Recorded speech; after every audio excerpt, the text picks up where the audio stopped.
starting fights, turning truth to lies. Gotta get up, stop wasting time. Yeah, I wanna run off and fly. And I'll tell myself it's fine to be alone, just to find somewhere that finally feels like home. Oh, oh, oh.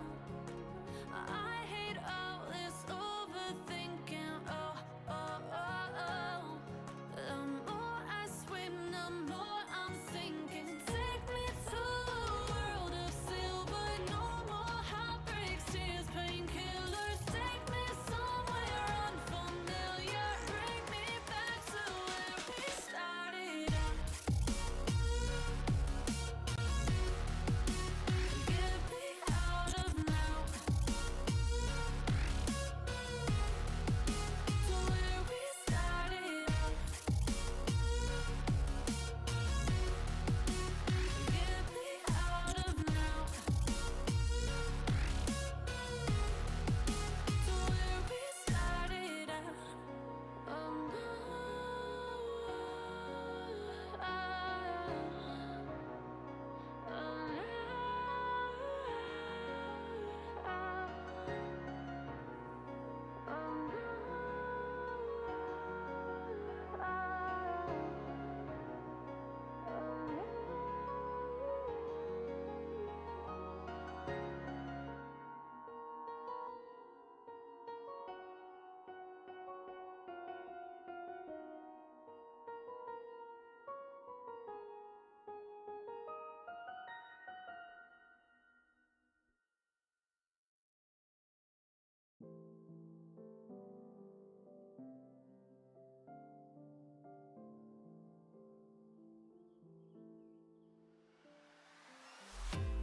Cause when you're with me, baby, don't you see that I'm shining? Cause when you're with me, baby, don't you see I'm shining? Cause when you're with me, baby, don't you see I'm shining? Cause when you're with me, baby, don't you see I'm shining? Cause when you're with me, baby, don't you see I'm shining? Cause when you're with me, baby, don't you see I'm shining? Cause when you're with me, baby, don't you see I'm shining? Cause when you're with me, baby, don't you see I'm shining?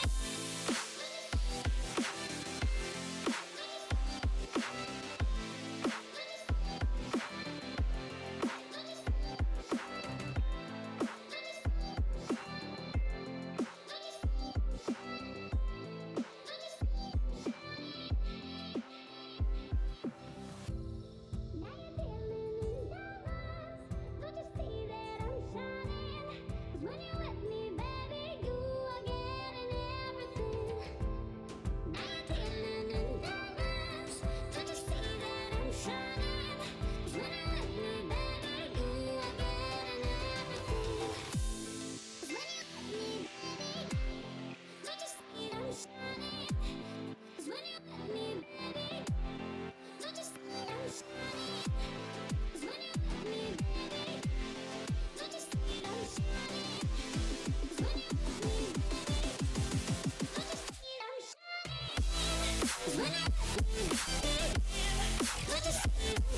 been chilling, watching the ocean with you. Baby, up with a slow motion crew. And we up in our clouds when people change, but not us.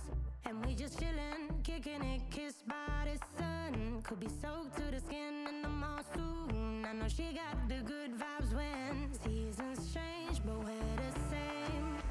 Even if I lost all my money, the zero runs deep, honey. And I don't need to speak a single word, 'cause you got me holding, holding. Even if my jokes aren't funny, my tongue tied up on it. And I don't need to speak a single word, 'cause you got me holding, holding.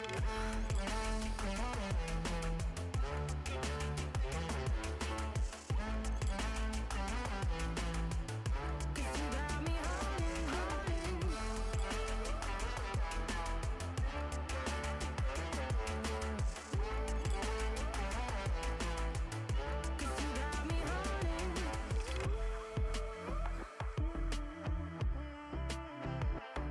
And I'll be running, possessed by a low, low voodoo. Fired up like a wolf on the full moon. And we're stuck in a la la land. The tides will turn without us.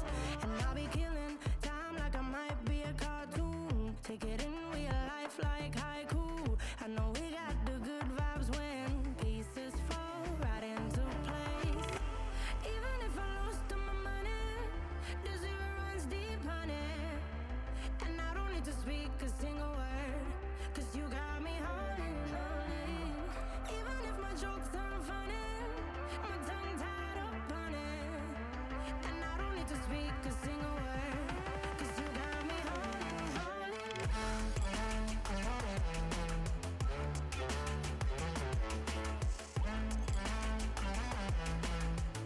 'Cause you got me holding, holding.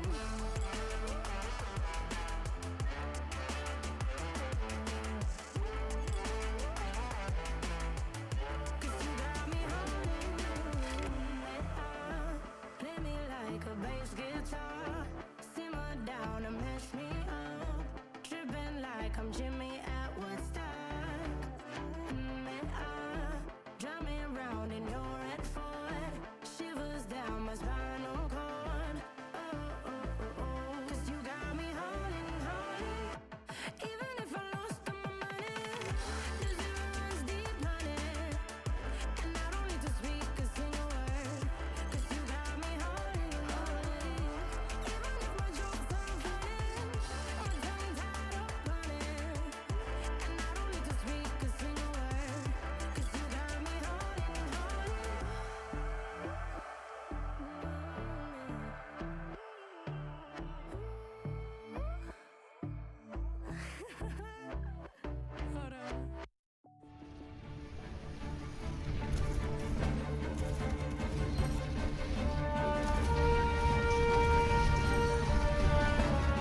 just can't let you go.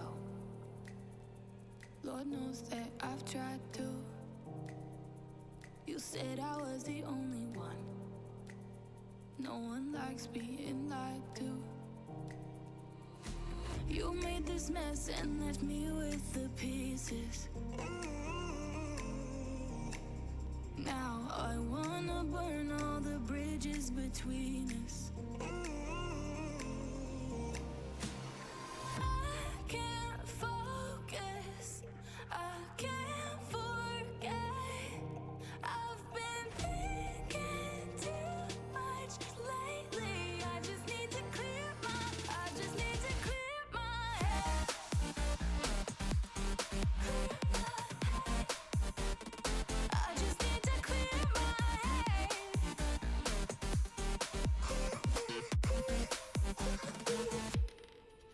I've been stuck on your memory, but it's not like I need it.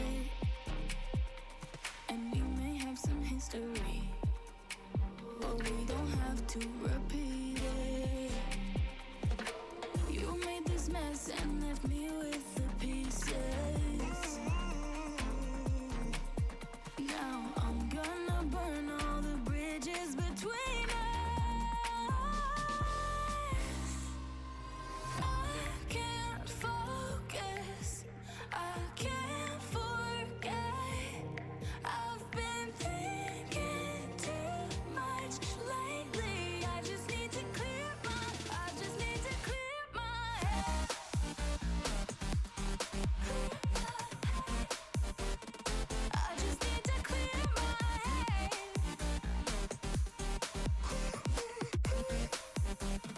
I just need to clear my head. All right. Well, can you hear me? Hello? Hello? Greetings, greetings. Well, that was a little test if you can read my lips while I was presenting this tremendous match today, guys. Well, seemingly Discord is having a little bit of a hiccup, so whenever there's no sound, please tell it in chat. Well, there's a little bit of a delay, so we're gonna have an eye on it. Apparently there's something wrong with that, but, well, let's not divert away from the actual reason why we are gathered here. We are here for the SCS, the Semper Community Series, with the final weekend for this first season. And today we're going to start in the lower division final brackets. So we're going to have 3 matches right now. The first, you're seeing that on screen, is Mithrix versus Semper Beatable. And the winner of this is going to emerge into the playoffs of the Warrior Division to play it out with the best teams of the Warrior Division to maybe get a spot then in the Champion Division. Basically, the teams that you are going to witness in this are the ones with a lower rank, but you know, what does that matter these days, right? What does that? Come on, guys, come on. We know how much rank is worth right now. What really is the big thing that everybody should look out for is the coordination, the skill. And that's what we're here for. The teams, they need to prove themselves and see if they can really punch over their weight class. My name is Chris, for those who do not know me. I am a caster that has been here and there. And of course, I'm here with the Semper community a lot. And as well today and hopefully tomorrow then, when we are deciding the actual victor of the SCS in the highest division. Well, let's take a look at the teams. We have been keeping these people waiting right now because of the sound issues we had. So let's talk about Mithrix. For that, we're going to have Nicholas and Salmon on the starting lineup for the DPS. As long as this is accurate. That's quite interesting to see, for example, speaking of rank, there are some people from the gold rank here in this Mithrix team, but they have made it into these finals. So, you know, there's something to this. Maybe this team is more promising than meets the eye, but these guys definitely are here for a good reason. On the tank, we have Uwu, and also on the support line, not to forget and not to underestimate, we have Yokai and a Pigeon Dog. Well, that sounds certainly like a name of some early 2000 cartoons. Well, if you know Cat Dog, you know what I mean.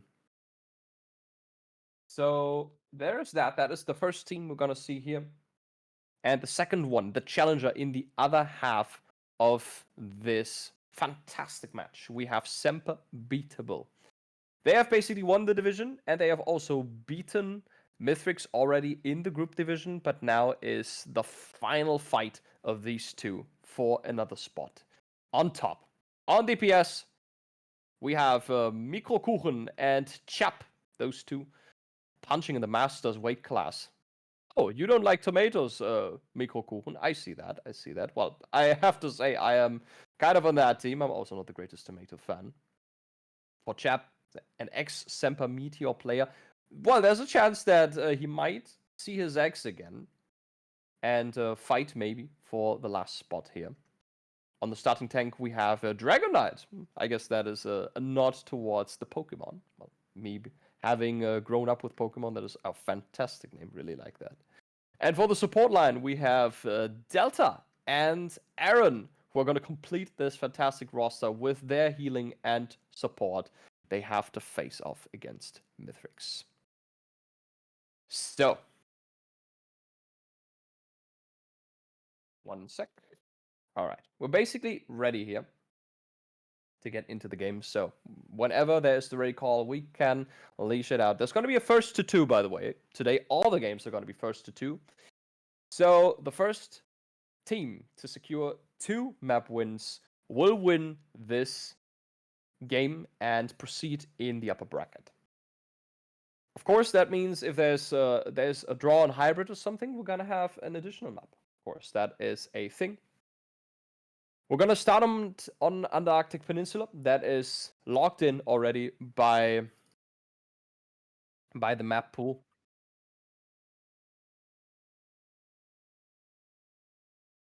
And thus, that is going to be the first thing. Control is pretty much in every tournament. The first map we're going to play, same also goes for the SCS. After that, we're going to have the usual rule of... We're going to have the usual rule of the loser team being able to choose the map that we play after, while the winner team chooses the side. Usually, of course, it isn't too important to choose that when you go onto Flashpoint or Push, but for Hybrid and Escort, that is a different kind of story. So, since right now we are approaching spring and stuff, well, for those who rather prefer the cold, we're gonna be in Antarctic Peninsula right now. It's gonna be the sub-level first. Sub-level, usually something that you like to brawl out, those teams. See what they're gonna choose for that. But sometimes you see teams also picking dive compositions, trying to control the high ground. It's very essential. Keep the hit scans maybe away, depending on what they do. And we're gonna see basically both. that is what we're gonna see. Mithrix gonna go on that Doomfist composition. We don't see a lot of Doom Dive these days. We have been seeing that during the World Cup phase last time. On the other half, though, we have Dragon Knight whipping out the Orisa while the rest of the team kind of builds around it. So there's usually something that we like to call Orisa Rush here. Very similar to the Queen Rush. Also, it's going to be the fight now on the high ground. You see immediately how they need to manage the space here with the Dragon Knight in front. There's not much to click on when there's the tank, but Uwu with a great punch here in front. Gonna take matters into his own hands. And Dragon Knight, of course, wants to keep them away from this high ground, so there's a lot of space to maneuver, but they don't have a lot of range there on their composition, except of Chap, maybe. But Chap needs to get in an angle there to do something. Chap is kind of defensive right now. Fillon, on the other half, it's a lot of poke there invested. It's gonna be the first point cap. Coming in right now for the team of Semper Beatable. Oh, that was a juicy deflect right there. Very, very satisfactory, I guess, but no kill upon that. That control now. They need at some point some access, some kills, but with Dragon Knight in front, that's gonna provide very difficult to do. But now Dragon Knight is not on the high ground anymore. You see that Mithrix reacts to that. Everyone who is squishy and on the high ground is gonna get a nice fancy greeting from Mithrix, and they take that team apart. Oh my, what mechanics from Villain. Fantastic stuff on the Genji here, and that's gonna be the point flip. 30%, 31 to be exact. Dropped to the team of Semper Beatable that wanted to stay here on the Orisa Rush, but that was perfectly played here from the team of Mithrix. That's what I mean. Like, as long as Dragonite is up top, you can't really do a lot, especially not on the Doomfist. Because you need to be aware of the Javelin. It's gonna come in right now. He needs to ult, of course, to stay alive. Healing a little bit, waiting. Going onto Kiriko, maybe. Punch, no, it's gonna back out here, back to the point, because there was also nobody coming in and they were pressuring point. So it's a good decision here. Actually, it's gonna be pop. Again, high ground is gonna be taken under control, but with the Kitsune Rush, it's gonna be very difficult to keep that up. Delta gonna get the kill onto Philin, which gets immediately rest. Philin now will get his revenge onto Aaron, and in all that chaos, at least there's gonna be the point that Philin whips out the blade. Oh, that's actually ooh with a two-piece here on that punch. And the blade will secure the slice and dice kill onto Chap, the only Dragonite fighting on that lost post. And we have another point flip. Mithrix unbeatable. Those teams, they are basically playing a tennis match right now. The point going back and forth. So right now they just see their chances there. They see blood in the water whenever Dragonite is not around. And keep on getting the kills that are needed. Dragonite. That's gonna be equal cool. That is an interesting angle. Pigeon Dog is in quite the pickle here. Eventually, there's gonna be a lot of damage there, and you see Pigeon Dog goes down. Ooh, as well. And now there's just a cleanup for the team of Beatable. Easy entry too. Mikoguri with a fantastic play from the side diverts the attention away from the front line. Just make sure Dragonite takes a little seat. And just for a moment though, a little bit of relaxation for those 4 legs on the Orisa. At 67%, it's gonna be safe here. Kitsune Rush, of course, on top, gonna be a big issue. Mikokusen has the pulse bomb, but needs to be aware of the possibilities a Suzu can provide here. Kitsune Rush is gonna be committed now finally, and they need to take the fight as fast as they can. Mikokusen is gonna stick the wall, nothing else, but Pigeon Dog still eats too much damage, and Uwu in front is gonna be burned down by Chap. That's not what you like to see. It's gonna be the Terror Surge now to stay alive. Actually, Dragonite so low as well. It's gonna be finished off here, but the rest of the members of Mithrix, they don't look too fancy. Semper Beatable still having that point under control. But Uwu and Philin, they are back to maybe retouch this. Gonna take it slow, of course, and want to make sure that the team is in a position to retouch with them. 5% and counting. It's gonna be another Kitsune Rush coming in from Delta for Semper Beatable. It's gonna be quietly the issue. Only one ultimate though. Actually, Phillin's very close to that blade as well. There is a chance for them to do something. Philin, it gets a fast blade there. It's gonna go deep here, trying to slice something up. And Delta, the first one to die, and Aaron as well. So there is now the healing gone. Philin, oh my, what a play! The deflect here is just gonna play with his whole punch. Chap gets the kill and sends Philin down to the ground. Oh my, that BM definitely cost him. But it doesn't matter for now. Still, it's gonna be back in a jiffy. Chap regroups with the team. 99% for Semper Beatable, but point is flipped. 85%. The ultimates that are not too high impact. On the other half, we have a Kitsune Rush and an Overclock. That is going to be very dangerous. They have the better ultimates. Uwu going to commit that punch, but that was a great Suzu. So you deny Uwu all of that fancy extra shield, but Philin is the one to get a kill. And it is again the backline fighting the dust. No chance for Semper Beatable to stay in here without any healing. The pulse bomb from Miko needs to be huge, but it's not going to connect to anything. Rest comes in for Uwu thanks to Pigeon Dog, and it's only a cleanup necessary. Dragonite, the last one to die here, as the Orisa usually does. Aaron makes it back onto the point together with Delta, but not really. They cannot contest. And there you go. There is the first point, and it is actually Mithrix that takes that. There was a prediction going on, by the way, in chat. Hope you all participated. We are very curious to see which team you're rooting for, which one you think is gonna take victory home here. But now Mithrix, on sub level, that was some fancy footwork, we have to say. The Doomfist working wonders here with Philin. Those two were absolutely insane. And now we see, well played. Yeah, indeed, they played well, you know. Okay. So, next up, there's gonna be Icebreaker. Usually a map that is even better for the brawly kind of us. But as you can see, both teams, they opt to go on the dive. Also, a solution that many teams default to. Not the worst idea. Dragonite on the Winston here. Gonna have a lot of support here. Chap going in on the Sombra. Gotta be a nuisance, of course. You need to always be careful here, especially of course, in front. When you go in too deep and you get hacked before you can even pop your block, even inside of the block, you will just get interrupted if you risk it too much. And you can see that isn't too aggressive right now, though the fight's going to be taken to them. Salmon on the soldier here. Even the healing station's not going to provide enough healing for you to stay alive against all that barrage coming in. Pigeon Dog in a position to maybe rest out. It's actually going to happen too. But Krillic is already dead here. There's an absolute massacre between both teams. Wait, Dragon Knight doesn't have a jump.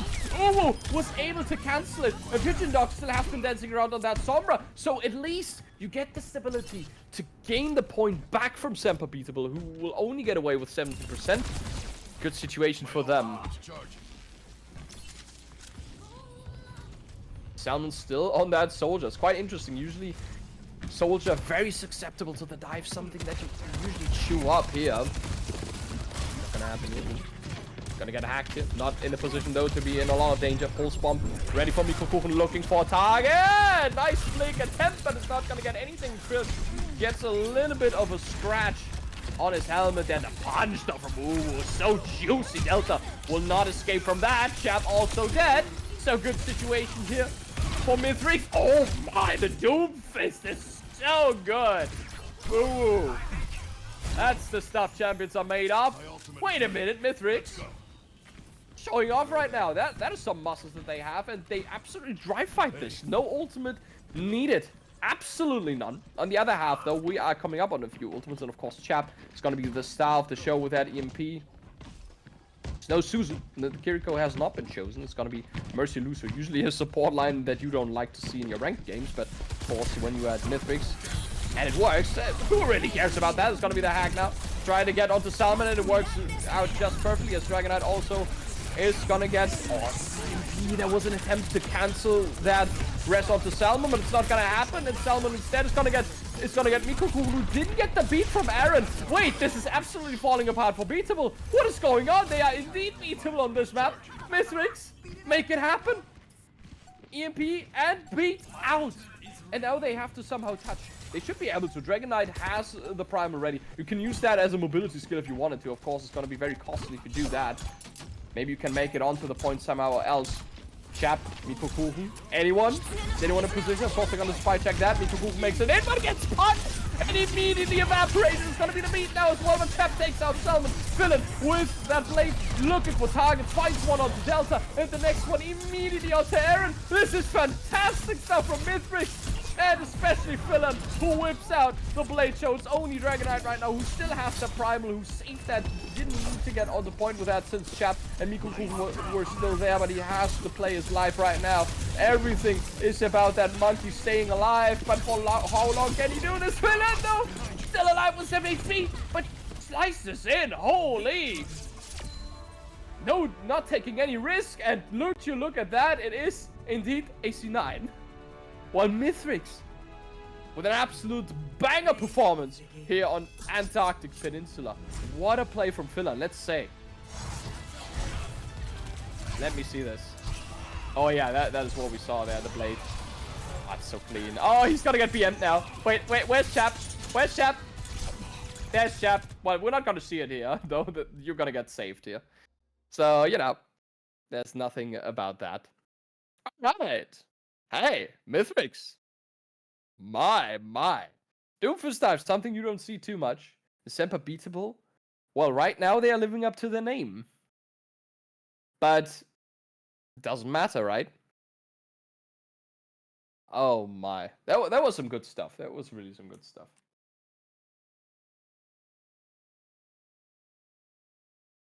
Let me see. Alright. I wonder how the prediction went.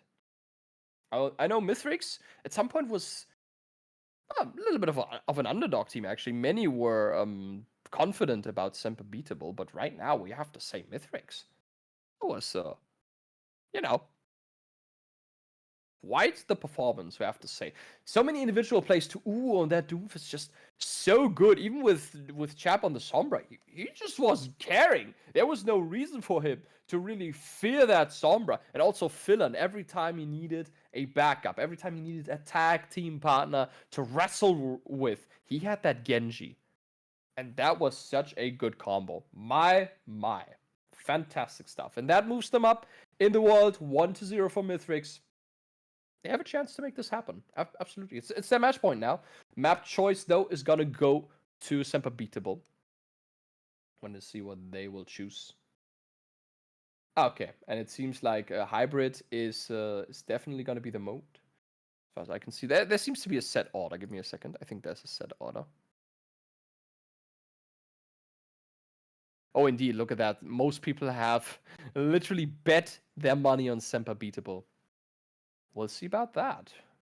Mithrix is showing off, and Semper Beatable now needs to initiate the machinery. They need to go for the reverse sweep. Oh, hell yeah. That's certainly something.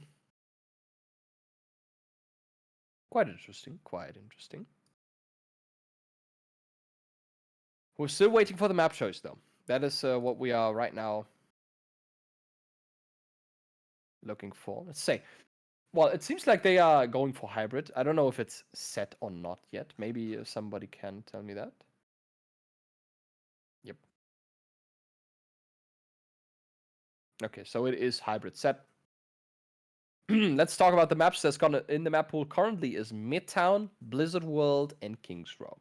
You've seen Mithrix, of course, very strong on that Doomfist dive. Extremely strong. Of course, we don't know what else they have in their repertoire, but if you want to avoid that, you might as well go King's Row, right? You just go the classic, you go for the Brawl, for the Ram, for the Orisa, whatever is good right now, or good on your team, you know? Because both Midtown and Blizzard World, they have too much dive potential. Even though Midtown is kind of a hybrid map, we have also seen many teams running Sigma comps on that. Lots of poke, lots of range that is usually played. And well, whenever we're ready, of course, we can hop in. But it doesn't seem like they have made up their mind. Oh, just as I say it, we see the map of choice. And interestingly, it's not what I thought. We're gonna see Blizzard World. Probably the diviest map of them all. Even though we have to say, point C, there isn't much room for dive now, is there? So you can definitely brawl there if you wanted. A possibility that many teams default to, but still the dive is possible there as well. Many open spaces, lots of flank routes as well for the Tracers, for the Sombras. So also there's a chance for off angles. Anyways, this is quite the feisty spot they find themselves in. So whenever the call is up, we can get into game. I am absolutely pumped for this. Right now, Mithrix up 1-0. And as said, nobody was really believing in them. Hey, the prediction result was devastatingly against Mithrix. Everyone was saying, okay, Semper Beatable is the team to watch. And now, would you look at that? This is exactly where we are finding ourselves at. Blizzard World is on the menu, and we're absolutely ready and pumped to see if Mithrix can finish what they started, or if Semper Beatable can stay alive in the series and make maybe something like a miracle happen. They certainly need to show off here. There's no room for error. If they lose this, Mithrix is just going to proceed into the upper bracket and fight it out there against Semper Sunrise in the Warrior division. So, also harder teams, better teams up there, but of course you need to make it through against this opposition that you're facing right now. And to no surprise, already seeing the Doomfist dive again being chosen. I mean, of course, it's Blizzard World. Of course. What else would you expect from this? So, they have to see if they can make this work. Certainly not the easiest task, for sure. But something needs to happen, right? On the other half, we see again the Orisa composition. So, what is this again? They want to brawl this out, seemingly. It's even more brawly than we saw earlier, and there's going to be a tech pause, apparently. So, there I am again. Oh, we'll have to wait for that. But yeah, let's see about that. They have an Orisa composition here. with a Lucio Moira backline. So extremely brawly, usually something you would play when you really want to stick together. Miko Kuhn is also already on the Cassidy, which makes sense as well. Another good pick into the Doomfist because the magnetic grenade keeps Doomfist from using any mobility skills. And as you know, this hero, you know, there is a lot of mobility he uses. What is actually not mobility is block and his left click. That's it. Like the rest is all mobility. If you get hindered, you cannot ult. You cannot use your seismic slam. You cannot use your punch. You are just a sitting duck and have to hope for Dragonite to not hit his javelin. And that's the issue. Doomfist is really cooked against these compositions. But we'll see about that. We have seen that many good Doomfists, they play around their counters, even when both teams are picking, when the enemy team is picking both Sombra and Cassidy, which usually is a death sentence to any Doomfist. If you have a good team that forces out all of the cooldowns onto the Doomfist, well, the rest has free reign. The Tracer doesn't have to worry about a hinder anymore. You just go in, you just send it. As long as you don't get too tapped, obviously. But, you know, you get my meaning. There's a lot more space to maneuver. And Doomfist usually will get hit by all of these cooldowns. So there's something that you can play around because they swap specifically for you. And maybe that is also the tactic here. Of course, Uwu will not have the greatest job. But, well, it's not like he was carrying too much. Uwu was showing off a lot. Here on the Antarctic Peninsula. So I'm not scared in the slightest, and I think Mithrix should also not be scared in the slightest. This fantastic roster that they have so far has been showing their worth, their might, really. Remember, Mithrix has lost against Semper Beatable. What is this now? Okay. Initiating match. Okay. What is going on? That's quite interesting. So suddenly it's Rialto. Let's talk about Rialto. No, I think this is a little bit of a blooper here. That's okay. We will fix this in a jiffy. Don't you worry, Chad.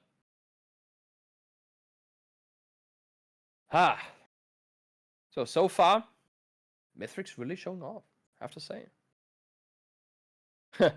Chad certainly wasn't expecting too much of this team, which I think has changed now. Pretty sure. Okay, now we made it back.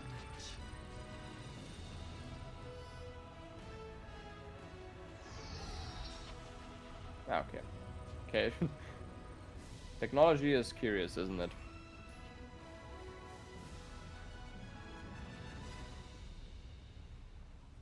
I need to fix a little bit here. Yeah, no, it's a little weird. What's going on right now? Okay, this looks somewhat synchronized. Yeah, we'll see. The shark, of course, there's gonna be some diving going on. We're gonna have the scuba suits, of course, on with that team of Mithrix that aims to do just that, to send it deep down into the support line. Well, there isn't much to dive, though. Of course, Delta and Aaron, they will just stick around Dragonite. There's no reason to really divert away from it. So, let's see what they will play. Salmon actually on the Bastion. Is that a real thing, huh? Okay, let me get this straight. We have a Doomfist, Genji Bastion, Kiriko Mercy. How much quick play would you like to have on your burger today? Yes. All of it. I'll take your entire stock. What am I looking at? Well, I guess that's something that people don't really scrim against, so you might have the element of surprise here for a little bit until the enemy really figures it out. But, you know, in Blizzard World, there's a lot of high ground to contest anyways, and you can just keep it real here. Philan makes it past the Dragon Knight, but realizes immediately that Delta is on the Moira. That's nothing that you really want to compete with. Oh, chap! Oh, that's a lot of damage! It's not going to use that recall, though. Just trusting in the supports, which is well placed, as you can see. And with all the cooldowns already out, though, from Uwu, doesn't have any chance to survive here. Uwu's gonna be resting. Salmon, though, dropping low. Gonna get killed because Pigeon Dog was rezzing Uwu here. Oh, that punch, though, from Uwu. great stuff here onto Miko Kugels. So at least you got that. Mithrix gonna take his leave right now and seize the point. So, right now, not the greatest development here for the team of Mithrix, who need to back out even more with Mithrix. It's now the question how he can really take on that high ground. Not gonna be the easiest task, obviously. Salmon on the high ground. Gonna be a lot of damage, but Ooh is just not enjoying his time right now. It's gonna punch in. There's gonna be the Hinder now in front. Ooh doesn't have any cooldowns right now, so has to drop down just to not get killed. And Chap's just gonna be the payload princess. They're just gonna deny that high ground as much as they can. Just make sure that Mithrix cannot play the game. So we can see why people actually chose this map. Even with Dive being so strong, it doesn't really matter if you look at it this way. Because you can just deny with the Orisa. Orisa is just the hero to go to. And that's gonna be the meteor strike into the back. And you see so many people low. Miko Kugel's gone. So that means the Cassidy is gone. No more Hinder that you need to worry about. Villain looking for a target here is gonna get a nice little greeting from Chap. And now with Dragon Knight being split off, that is exactly what Mithrix wants to see. There's gonna be the cleanup and the regroup for the likes of Semper beatable. Well, they have absolutely breezed through first point, but now that is the challenge. They need to somehow keep this high ground contested. They need to make sure that Dragon Knight does not move an inch from top side. But oh, the pulse pop! Pigeon Dog! No! The Suzu from Kirill was actually so well placed, but Pigeon Dog just flew up out of the range of the Suzu, could not be cleansed here. And now with the Kitsune Rush, they wanted to make this again in 76, but Miko Kugel has something against that. Dragon Knight pulls them all together, denies all the space on that Kitsune Rush. Villain could be the hero to look out for if he really gets the kill onto the support line, which is not gonna happen at all. So again, there's the high ground gonna be taken, and it's also gonna be point B, as there's no chance for them to recontest. And as you can see, they realize that the Doomfist comp is not working right now. There's just too much pressure onto Uwu, too easy to punish. So we're gonna throw it out the window. There you go. Uwu now on the Sigma, a little bit more pokey, which is more annoying for the Orisa to deal with. Oh, that rock though. Aaron, yeah, frog. Nice dodge of the Villain. Now the moves from Keanu Reeves is gonna be the post bomb attempt. A little bit of damage applied onto Dragon Knight. Emphasis on a little bit. And onto Villain. What? See ya. Well, he's actually still alive, but Chap takes the kill onto Kirill. Oh, Miko Kugels. Keeping the cool, getting the necessary kills, and look at that cleanup. Mithrix, they don't even know what's happening to them right now. So they're just getting run over, and there's gonna be another pause happening. You know, the usual. At least we could see a little bit of the map. Semper beatable looking fantastic right here. You know, it makes sense what they're doing. They have realized, okay, that Doomfist composition really benefits Mithrix. So, yeah, we play something that... Okay, that Tracer. I'm not sure if you heard it on stream, but... Tracer's pretty pumped to go back into this game. So am I. I hope you all are. Yeah, the lobby host is terrible flow. Absolutely terrible. I don't even know who that is. Probably a first timer. Anyways, we're back in the game. Pause was lifted pretty quickly, at least. Not really any ultimates coming up for Mithrix. They have swapped a lot. As you can see, Uwu just threw the Sigma away as well. They're gonna swap onto the Diva here to instantly contest Dragon Knight. Salmon on the Echo here, but gets instantly tapped by Miko Kugel. The Cassidy making his way into this meta as the kills just keep coming in with Pigeon Dog now dead. If we only rely on Suzu on the Kiriko heal, but not for long, as now the kill comes in from Chap, and look at that. They breeze through this. The pain train has not really stopped there, hasn't it? There was once on point B where Semper beatable looked like they finally got some cracks in their armor, but not for long. After that, they got rolling again. Teamfight was so well played here. So, let's see now. There's gonna be the side swap. Of course, 3 minutes and 42 in the time bank. That is absolutely tremendous. That is incredible. Very good performance, to say the least. And due respect, that was quite the stomp right here. So Semper beatable, they put themselves in a fantastic position, and all the pressure is going to be on Mithrix now to match that timing at least. Even if not, they need to make sure that they don't want to end up in overtime. That's for sure. But, well, Semper beatable for sure. As the chance wide open, the gates, they are beckoning. Maybe there's gonna be the map 3. For now, it really looks like it. We're back. Wait a minute, what? We're back on the Doomfist. Okay, that was what I was about to say, but Salvin? Is that real? Well, this might be just spawn room shenanigans. But is that a Venture pick? Well, let's wait until the doors actually open. Venture is still a... well, a surprise factor. No way. Is that a Venture pick? Salmon? Salmon, you're not gonna do that, right? That is a Venture pick. Oh my. So, Venture in action, ladies and gentlemen. It's time to see what's up with the newest hero in Overwatch right now. Salmon getting a little bit of a pressure here, of course, from Chap in the backline. The Tracer's gonna be annoying as hell, but the Venture makes sense here, maybe, because you have another dive partner. Ooh. With the right setups, can be so annoying here.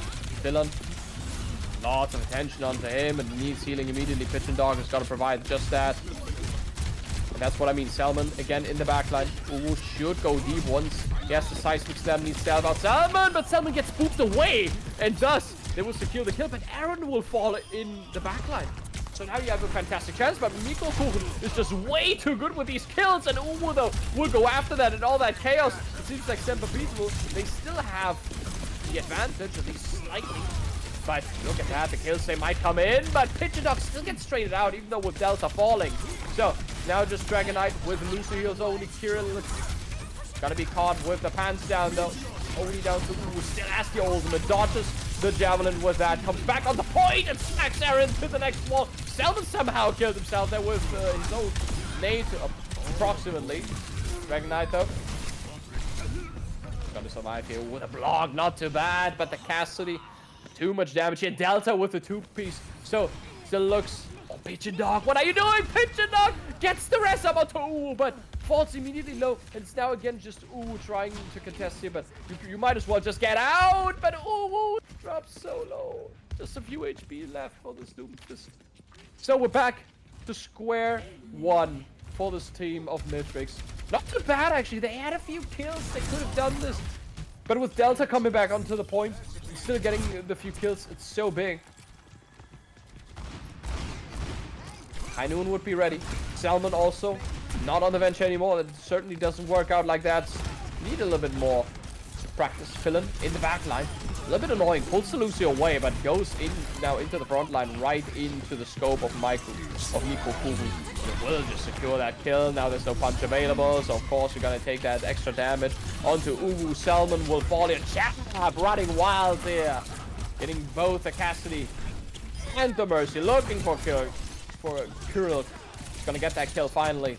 Thanks to Dragon Knight. And Mythic sent back to the spawn doors. Oh. But they need to make this happen now. It's gonna be the regroup now. Tracer not available for a few seconds. Blade would be their win condition, of course. But look at the ultimates on the other side. 4 ultimates, man. And both support ultimates. What are you really gonna kill? If you make him Ajax, maybe. But how easy is that gonna be, huh? Well, Pulse Bomb, of course, from Chap available. And gets the kill onto Mikko. That is a great first pick. Of course, not the big one. It's gonna be the beat now used. So maybe can get this kill, but Philin gets another kill, and it is a crucial one this time. It is Delta falling. And now with Dragon Knight dead. Look at that. That is exactly the position they're looking for. Pulse Bomb is still gonna be committed to that. Excuse me, Chap. That fight was not winnable, dear sir. So, gonna be the cleanup here. Ooh, back on the Winston.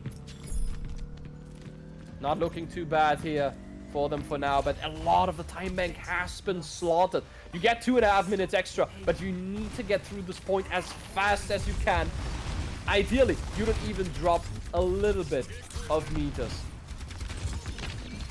You're gonna stick to the dive. Your Finland still has that blade up, so you didn't even need that. You just need to go for a good dry fight. I was trying to deflect the orb there. Appreciate it, Finland. Appreciate it. Doesn't work though.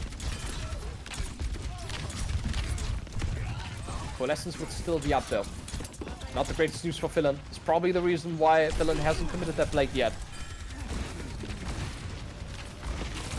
I need as well. Maybe for Chap. Not gonna secure a kill. Quite the opposite. Dragon Knight with the 2-piece here. Ooh, will get rest, but for what exactly? You just get pushed into the enemy here, so that's gonna be the primary rage, and now you commit the blade to it, but Coalescence will also be forced with that. Ooh, though, juggles Micro Coup into the walls, and that's gonna be a kill. But, oh, the sticker from Chap. That was a quick pulse bomb, by the way. What the hell? We saw that getting tossed earlier. What was that, a 40-second pulse bomb? Yes, you found that really quickly. Gotta say that is fantastic. Ooh, with another new tank pick. It's gonna be the Queen now instead, without a Lucio. Of course, a little bit weird. Also, Dragon Knight is gonna be a thorn in the eye. A spanner in the works. That Orisa is usually so hard to crack with a Queen. So this really smells like desperation here. The time bank doesn't look too fancy either. 1 minute 15. Kitsune Rush would still be ready for Mythrix if they really wanted it. Dragon Knight having that Terra Surge as well. Chat on the backline, of course. You need to worry about that. I knew gonna be committed. Salmon. But target not the greatest target. Dragon Knight though with a kill onto Uwu. Kirill will trade this out for Chap. Salmon on the high ground. There's now the high noon for Miko Kuchen. Well, okay, that's the hinder, but for what exactly? Oh, but he gets javelins here. He couldn't just click because Villain would otherwise gotten to the flag kill here. So of course you cannot do that. But Salmon is the one right now laughing, carrying this team with a 3-piece. Villain gets Aaron as well. It's only Dragon Knight right now fighting for a little bit of time for Semper beatable. 30 seconds left for Mythrix to push this through. 3 people on card, of course. You want to make as much distance as you can. Are you able to touch this? It seems so. Yeah, they're getting into position. Aaron already there with the beat. Chap close to that pulse bomb. But do they touch? They do not touch. Huh? Wait. What? They do not touch? Well, that's unfortunate, I suppose. What's going on? Okay, this game is now derailing completely. So, okay, Mythrix gets the cap. It's gonna be the second point, but you only have 90 seconds really from the start. And I don't know that Semper Beatable is gonna put up a fight. So far, their momentum in Blizzard World almost unbroken. Chap looking for the pulse bomb. I think also console trace, so you can see that in the aim. The aim assist sometimes kicks in, which is why it seems like a ball is Suzu. Though the timing was good, you don't get the stick onto Salmon with that. High noon now from Salmon committed onto main. Oh, there was the try, but the body block as well from Uwu. And now you have a fantastic chance that to hold in. But there's going to be the beat used as well. And Uwu gets blown up so quickly. So the Rampage absolutely destroyed. 40 seconds. And, well, and counting downwards, it means. Villain on the Genji, still on that blade. On the other half, we have 2 more ultimates. Miko Kuchen and Dragon Knight, they can both deny so much. And ooh, with the next tank pick, it's gonna be the Road Dog right now. The tank of choice. For how long? Oh, the hook comes in. Miko Kuchen can roll out though. Immediately healed up. For the target, if can deflect that. Good. The hook is gonna get blocked by Dragon Knight, and Salmon goes a little bit too deep. What was he thinking? Whatever he was thinking was not straight. Dragon Knight though with the 2-piece. Villain will get 2 kills himself. Will get rest as well by Pigeon Dog, so you still have your tank alive in front, but you get so much damage at the stick. Will also stretch more now. There's no breather available. Dragon Knight drops so low, but the healing of course comes in for the Moira. The damage though will be just enough to get the kill onto the Orisa. Mythrix is still alive, but they are now forced into overtime. They could make this at least drawable. Just send us to a map 3 with a potential map 4 if Semper Beatable gets this done, but still they need to finish this. Oh, that's already a lot of damage. Onto Dragon Knight also gets away from the Moira heal here, but he should be able to survive just a little bit longer. Careful now. Salmon with the kill onto Chap. Both Tracer's dead. So, it's just a question of who has the ultimate. It's going to be a whole hog for Uwu right now. It's going to use that just to push the Coalescence away. Hook does not connect here, but now needs the help of Salmon here. Ooh, that's a lot of damage. Also, popped instant. He cannot really do that much, but still Pigeon Dog's now dead. Cool as well. So this is not the greatest news, but now Dragon Knight has that Terra Surge, and look at the kill feed. It's all a sea of red as Beatable take out Mythrix on Blizzard World. Their own map pick. That got way too hairy even for their taste. But it means that we're gonna be sent to a map 3. Remember, it's a first to 2. The winner of the next map is gonna go into the upper bracket playoffs and fight against Semper Sunrise in just a bit. So we're going all the distance. All the distance, folks. You found the right channel if you're looking for some exciting Overwatch. So, let's evaluate the situation. We have now a 1-1, both teams having the match point. Whoever wins the series. Goes up against Semper Sunrise very soon. Map pick is going to be for Mithrix, though. Hybrid is not choosable. I guess, well, I mean, sorry, wrong tournament mode. Give me a sec. So, now we're going to go to Escort, seems like, right?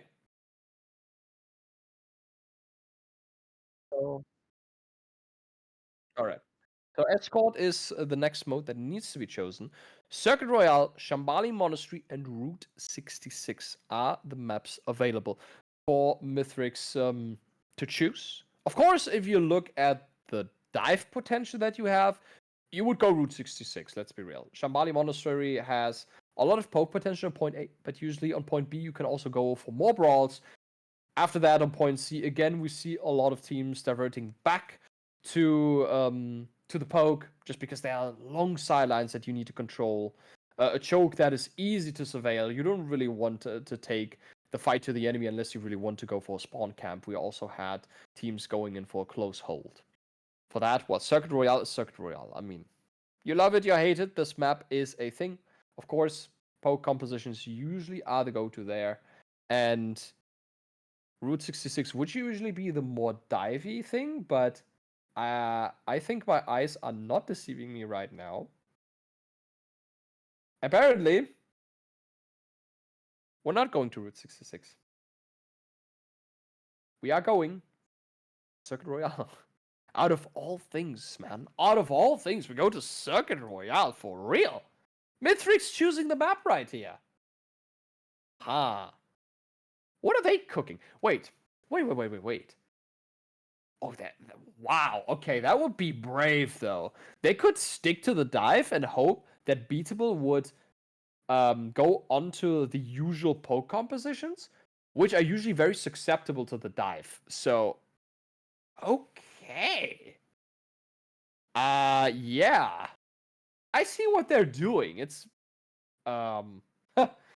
it's very ambitious, for sure. But, hey, it could work. It could work. Semper beatable is beatable. I know that joke is getting old by now. We'll see how beatable they really are. It's down to this very map. Winner takes all. No second chances. Circuit Royale is the choice of Mithrix. Let's see how they're gonna play this. No changes, seems like. Nope. No changes in any of the rosters. Makes sense, of course. Greetings to chat, by the way. I see so many people coming here, cheering for their favorite teams, ready to see some good Overwatch. And this is just the first game of 3, so hey, we are just at the beginning. This is just the entree. This is just the starter, Still getting to... We're still getting to the cake, guys. We're still getting to the steak, or whatever you prefer. The main course is still cooking. But for now, it's gonna be Circuit Royale. The first matchup, Mithrix versus Semper Beatable. Going down to the wire. And speaking of compositions, it is exactly as I thought. Mithrix is the craziest team I've seen in a while. They will stick to their guns. It's gonna be a Doomfist dive on Circuit Royale. I kid you not. But they're gonna have quite the feisty opposition, because as you can see, Semper Beatable. Well, they are on the poke composition, of course. It's gonna be here with Ashe and Widow. Oh, okay. Never mind. We're gonna see that in a bit then. Give them a few moments, The classic. But yeah, we have kind of a classic poke composition. Not really, though, because we have Chap on Ashe. Ashe is a weird hero right now. Some specialists still pick her. But overall, her pick rate has decreased a lot. Just, In poke compositions, usually you would default to the Hanzo in that state, or just to the Sojourn, because the Sojourn is just a good hero. If you have the specialist for it, hey, you have a lot of range on that railgun, you have a lot of damage. You also have some mobility, so even if you want to reposition, her slide is one of the best reposition tools in the game right now. And Overclock is just such a good ultimate if you have the right player behind it. Ah, okay, I see what happened there. I see what happened. All right. So we are pausing just to change the sides again, because apparently Mithrix wanted to attack first. So we're just going to swap out the teams real quick, and then we will go right back into this match. Well, I guess both teams now know what each other's playing. But shouldn't be too big of an issue, to be honest. Should be just fine.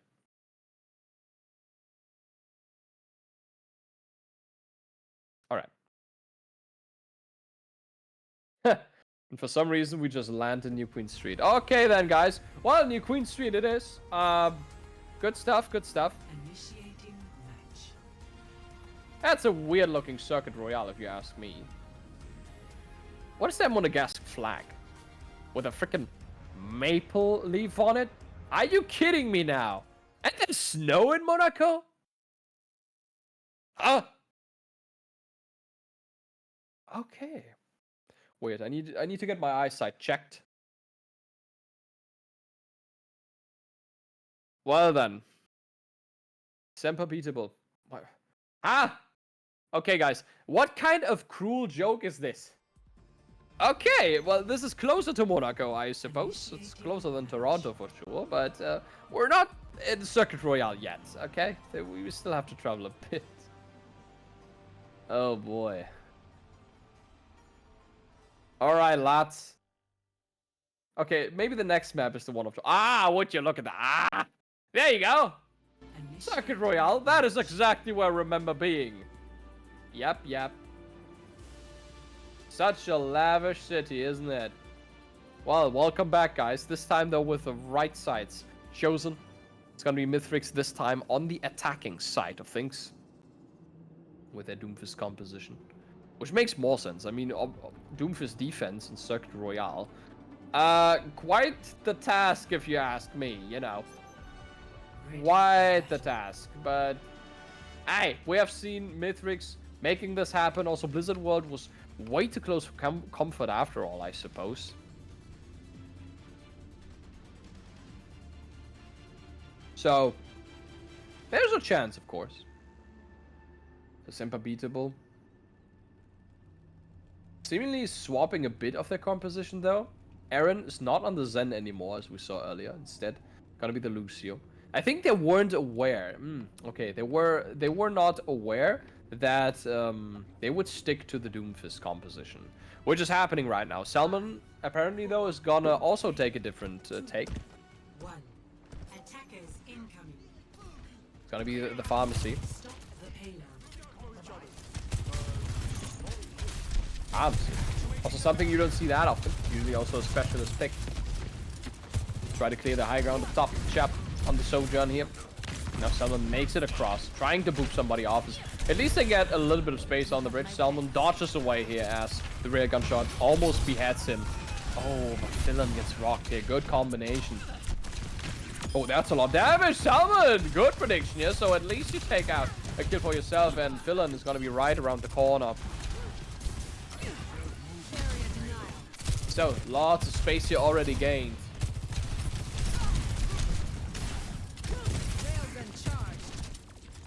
Jeff needs to be careful, of course. But wooden targets up front. Also, they can't really do too much with the Pharaoh really spamming them, and that is, of course, the reason for Ooh to go in here fast. Going back, yeah, but look at that. Salmon taking all the space that Ooh is creating, just making an absolute mess over here. Aaron makes it back just to witness his team falling, and he himself crumbles as well. What a first point of Mithrix. That Doomfist competition works just fine because you have Salmon in front. You need to look up, of course, the hit scans. They need to deal with this Pharaoh first, but they just can't do it whenever the Doomfist punches in. Chap realizes that. Takes matters into his own hand now with an Echo pick. I mean, Selman can't go too aggressive. Also not too easy to hit. It's a matter of skill of Selman. Can't even hit an Echo mid-air. Barrage also ready. Rock's already forced out. A lot of space they're really doing here, chap. Needs to be taken care of. And look at Philin dropping so low. There's going to be also the Suzu committed into that. And now there's going to be the hold. Somehow they need to break this. But look at that damage coming in onto Pigeon Dog. So now Salmon is slid up. And you get the kill onto Pigeon Dog. Salmon tries the barrage. Will get the kill onto Mikuku. But immediately gets shut down by Delta, who takes a 2-piece on that Baptiste. So the damage support is up 4 grams. Aaron will bring Michael Kuchen back.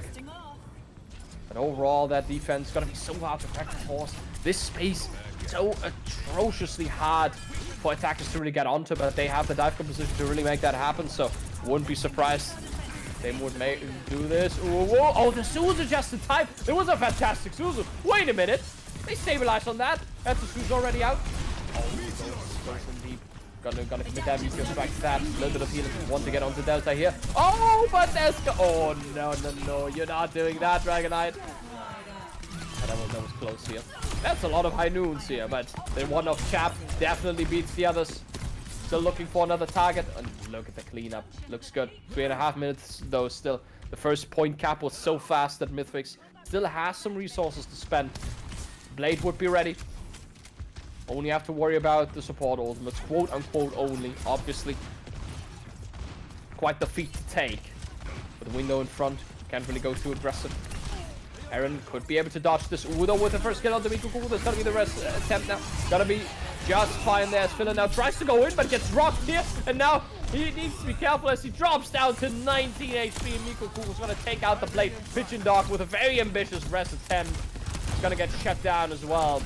Dragonite in front with Chap right behind him. Look at that. Deadly Mercy as well. Aaron secures a kill himself. And you see Mythrix. They realize that this tactic is not going to bring them anywhere. So we're going to change up the tactics. We're going to have Uwu now on the Ramatra. Philin made it onto the Tracer now. Interesting. A little bit unsynergetic, but still keeping that Kiriko Mercy backline. Just not a lot of first healing. Consistent enough. Delta now with a window in front. Oh yeah, that's the problem then. Uwu just runs in front. Even if you hold right click, you just get rocked, you know? There's no chance for you to really survive. There's gonna be the rest now onto Uwu. Salmon with that high noon attempt, but everybody just kites away. And there's not much to see here as the kills keep coming in for that team of Beatable. Put themselves in a very good position. Another swap coming in. It's Salmon whipping out the actual sniper. Oh, you could have had a little bit of trigger discipline there and maybe look for Mikukuchen. Because they were not aware. They were not aware that the Widow swap was in. Otherwise, you do not peek that this way. It would have been a fancy hook shot. If Salmon hits Chap right off the bat. Doesn't happen though. 1.5 minutes still going. Ooh, picking up another kill. Chap is dead. Aaron gonna go in for the rest. Don't stabilize that Echo back. Salmon only hits the body shot here. It would have been so good to get the kill here. But now they have finally a bit of space to maneuver. Ooh, makes it in front. Super was used there a little bit early. Salmon for the targets from that angle. Not really a lot jumping around here. Mikukuchen with that high noon attempt is gonna get eaten though by Uwu. And that is a gravitic flux. Only hitting Gorilla Command to quote unquote. Only that's gonna be the kill here. Pigeon Dog with that rest behind the sideline. Philin. There was an attempt to toss that full swap in the backline, but Delta wins that duel. So not much to do here. 50 seconds still available. And Mythrix, they need to count their blessings. They need to somehow get back into this match and not waste too much time. But now Uwu is dead. It's only the supports right now trying to get out alive. At least Philip makes it back to provide an anchor point for his Kiriko to TP back to. But overall, not much gain from this. Down to 30 seconds. 3 ultimates still available for Beatable. They just need to juggle this. There's not much to do here. The resources so spread thin for the team of Mythrix, who only would have a gravitic flux from Ooh. The rest is still charging. They have used everything they had on this. So it has to be the dry fight of their life. It's going to be Delta now with a window in front. A little bit of trouble though in the back. Delta drops low. Aaron immediately with the healing there. Now there's gonna be that ultimate from Uwu. Lifts up both supports. Lamp gonna be tossed down here, but both supports can still bite the dust. That is the chance, that is the opening Mithrix is looking for. But Chap now with this copy hunting down for the targets. Oh my, that high noon is actually gonna be successful here. They might be able to bring this back. What a shot from Chap! And ooh, the only person alive, and would you look at that? Mithrix, they had everything in their own hand. It looked like they changed the tide of this fight. They had both supports dead. 0. Both of them. They only needed to clean up. But Mikoku with that crucial kill, then it is Chap with a copy in the backline. Gets both supports himself. Initiating match. What a Chap. I can't believe this. Ow. Oh my god. Mithrix is gonna be fuming about that. There is no way you throw that away like that. Well, on the other hand, it's beatable. They played this so nicely, so coordinated there. And with the window in front, though, Delta was taking just too much heat, and then the kills just kept coming in. And still, they could not secure a second point, Mithrix. Alright then. But still, this is not lost yet. Still, Mithrix has a good chance. Here under the starry sky of Monaco. It's a fantastic night for a miracle, don't you think? Well, it's either going to be the reverse sweep of Semper beatable, or it's going to be Mithrix reverse sweeping here in Circuit Royale. They certainly have quite the task, though. They need to hold this close. They need to make sure that they don't really get to the second point. That would be the best outcome, of course, but on the second point, it's going to be so hard to push as well. 1. Let's see. Incoming. Poke composition all around from that team of beatable. On the other half, we still default back to the Orisa. So, Mithrix not taking their chances this time around. Even though the Sigma pick was working wonders. Miko Kuhun looking for that angle. Of course, on top of that platform, there's a good angle, and everybody is going to look away. So you have a few shots to spare. Now you're going to gain the attention, though. Miko Kuhun dropping low.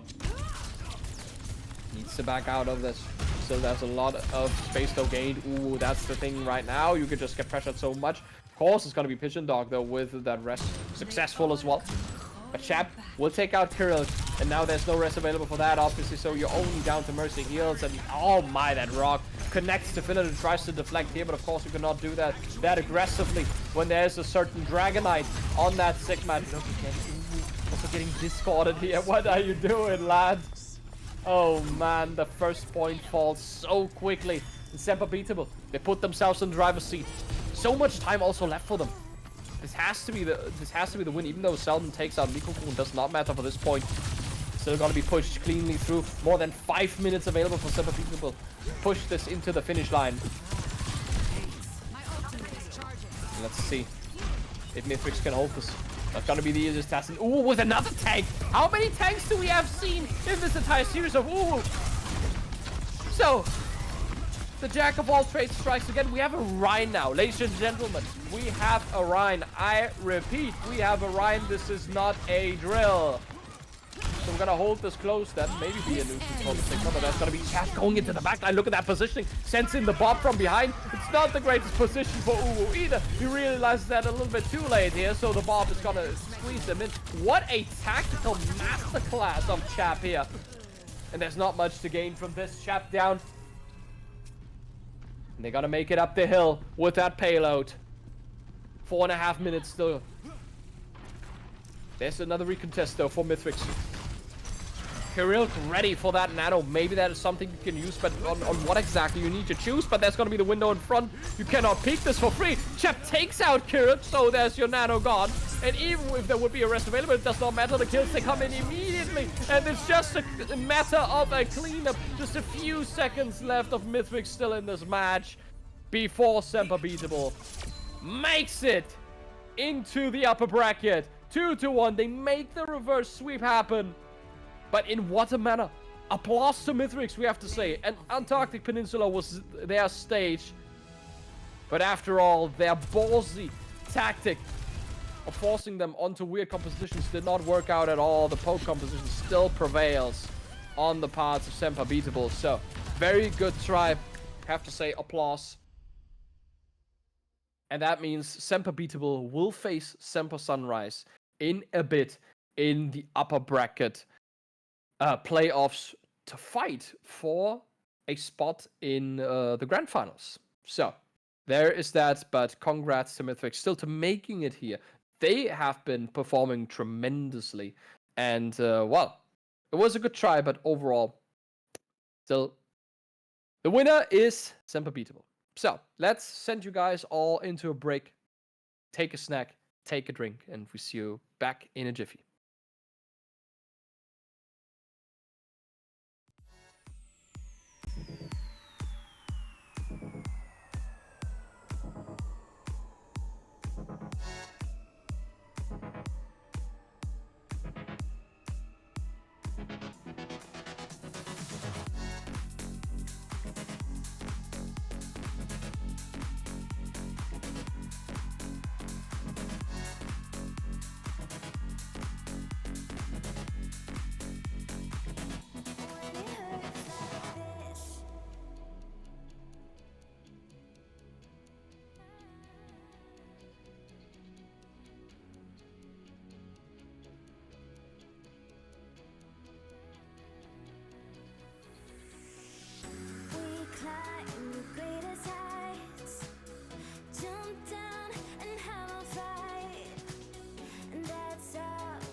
Right.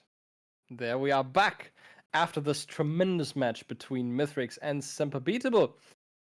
Well, GG's to Mithrix. Semper Beatable made it through with a 2-1 over that team, and they did it in quite the interesting fashion. It was a reverse sweep, in fact. A small one, of course. I mean, it's a first to two, but still, a reverse sweep is a reverse sweep. You were with your backs against the wall, and you averted the match points.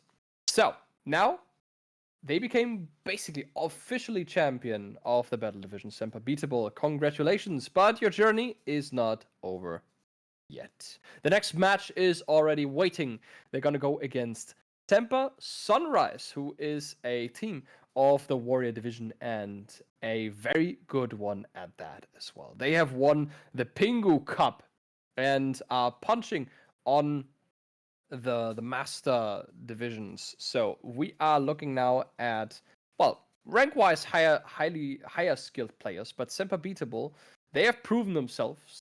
They have become the champions, and it's now in their responsibility to make sure that Semper Sunrise does not get away with this. Well, let's look at the rosters right here, right now. We're gonna have Balls of Steel, funny name, by the way, and my man Arrow, right here on the DPS line. Hello, Arrow. Grüße gehen raus, mein Bester. We have actually seen each other in real life on the Gamescom. Very good fella. Has been working a lot on himself in Overwatch. So I expect only the best from him. At his side on the tank line, we have the Cure, and on the support, Tuka and Kirito. Those people definitely know their way. And it's quite interesting also to speak about their traits because, well, for example, apparently Balls of Steel, phonetic name Capster. Yeah, I see you. I see what you did there. Very cute dog, apparently. Speaking of cute dogs, I also have a cute dog. Interestingly, the Cure seems to be another console player as well, co-lead in, and has started Overwatch only recently, it seems like. Fun fact, I just want a dive meter. I hate the horse. Wonder which hero is meant here. For Tuka, main support.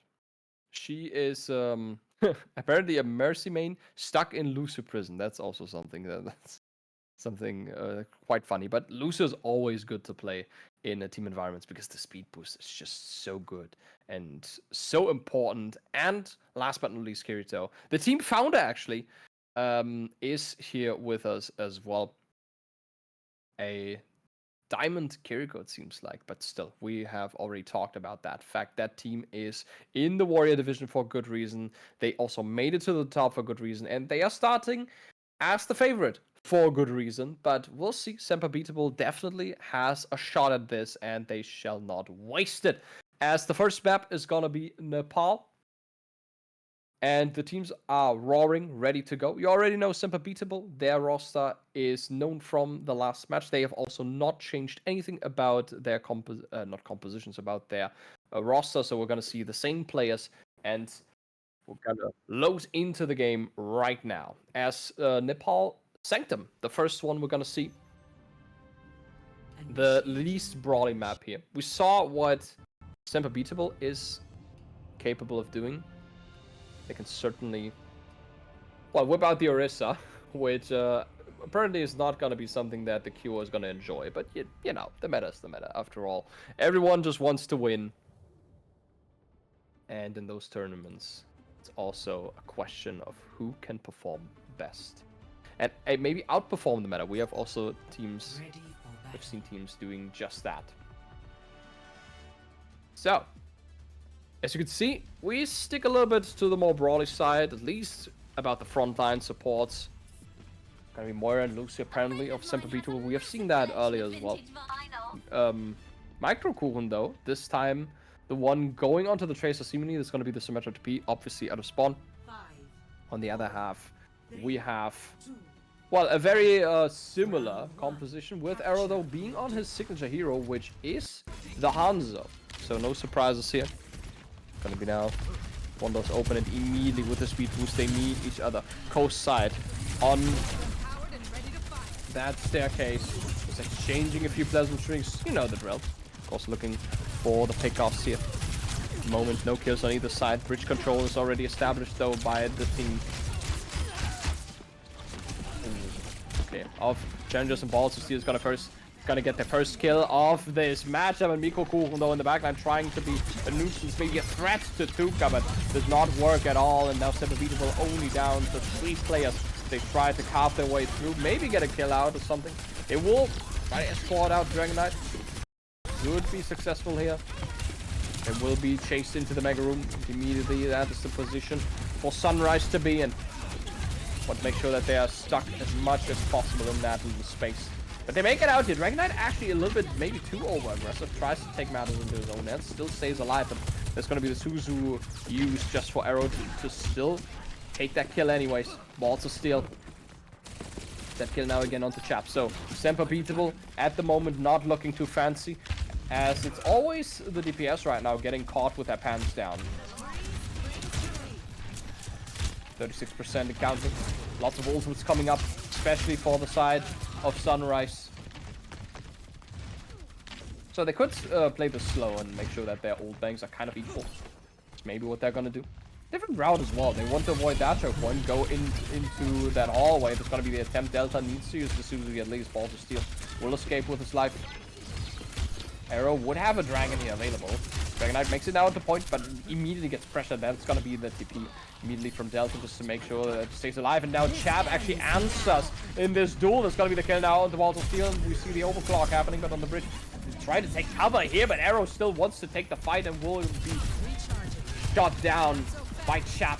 And it's finally gonna be the point control here for Beatable. Oh, they should go here for the staircase. The Q in front needs to be a kill here, but look at that. So you're gonna commit that Terror Surge to that. There's no kill secured off the back of that. Chap though would still take the Q out. So that ball to play, not awarded at all. Oh my, okay. Microkuchen sees Kirito there after the TP. Will get the kill, but immediately gets refragged by Arrow, who came back from spawn right now. So that's the Tracer. At least gone for a little bit. I'm here. Beatable definitely has a shot at this. 4 ultimates still available. They need to play this as well as they can, but they are not taking the choke point. Probably aware that Arrow has that dragon. Gonna be launched onto the staircase, and now Dragon Knight is gonna be the one in the pickle here. But the 8 is already around the corner. It's gonna be the Kitsune Rush. Immediately countered though by the other Kitsune Rush, and Dragon Knight will take out Arrow. So Semper beatable after having a very scrappy start. They are starting to look fancy here as the kills keep coming in, but Tuka takes out Dragon Knight. Mikoku wants to chase down the Kiriko. Not going to succeed in doing so. So the tank on in front. Very messy for them. That's a steal. Not really living up to his name going onto this point like that. And need to really be aware of Arrow. Could be a problem there. Chap. First one. Get out here. Goes to another overclock potentially. But they're really conservative with that ultimate. Careful with that first one. He's going to be grabbed the lead. Oh, Chap, that is so important. Balls of Steel is already gone. The Cure being out of cooldowns right now, being important. There's not much chance for them. Kirito, there needs to be the call. That is one, and I think Microcool wanted to do just that, but Arrow gonna be head to Tracer. Damage down to the Cure. Now we're down to more than 90% for Beatable, and they're gonna commit that overclock just to make sure that they can't really touch it. They're still gonna commit to that off the back of that beat, but still Balls of Steel gonna be having use that recall immediately. Mikoku now makes it back. Good tracking onto the Lucio. Gets pulled back in.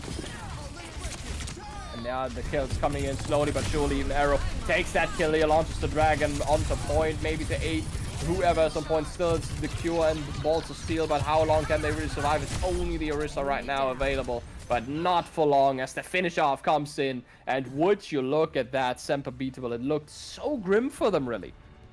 Like, honestly, Sunrise, they had everything in their own hand. They have won the team fight. They could just seal down the choke point if they wanted to. And at some point, Chap just puts on a show. Was like, okay, screw this.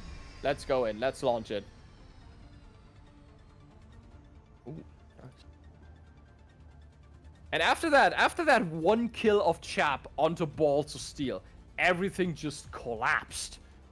They just went on the point, and I love how disciplined also Semper beatable were. They were like, okay, we're not going to hold them close. We're gonna hold the distance, try to lure them in, and get the kills from there, and it just worked. Even if with Arrow, with the Hanzo, they did not really felt threatened, which is not down to Arrow not being able to hit those shots. Oh, Arrow hit his shots a lot, but the Hanzo, usually you don't respect it as much as the Sojourn. Hanzo's just also easier to dive there. But sometimes you're gonna hit those shots, and we saw that. But we see a little bit of a tactical swap. Arrow now onto the Echo. The only swap actually in this composition, the rest stays the same. That makes sense here on Nepal Village now. Nico Kundo on the Symmetras, not just for the TP out, but for now, gonna be the first one to see the spawn here. All that mass. Both teams just exchanging so many hits. It's so hard to really keep up here. And still the support line of Beatable, they try to stick to this point, try to stall as much. Of course, they want to take as many percentages as they can. The Dragon Knight is still on it, almost full health with that Fortify, just trying to survive as long as he can, but it's not gonna be long for this world anymore. Now he gets pushed away, and he's gonna end up as a stagger kill eventually. But at least they gain 26%.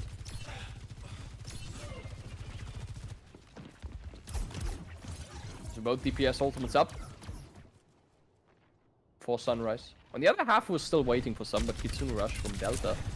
Way closer than Kirito. So there's a chance for that, obviously.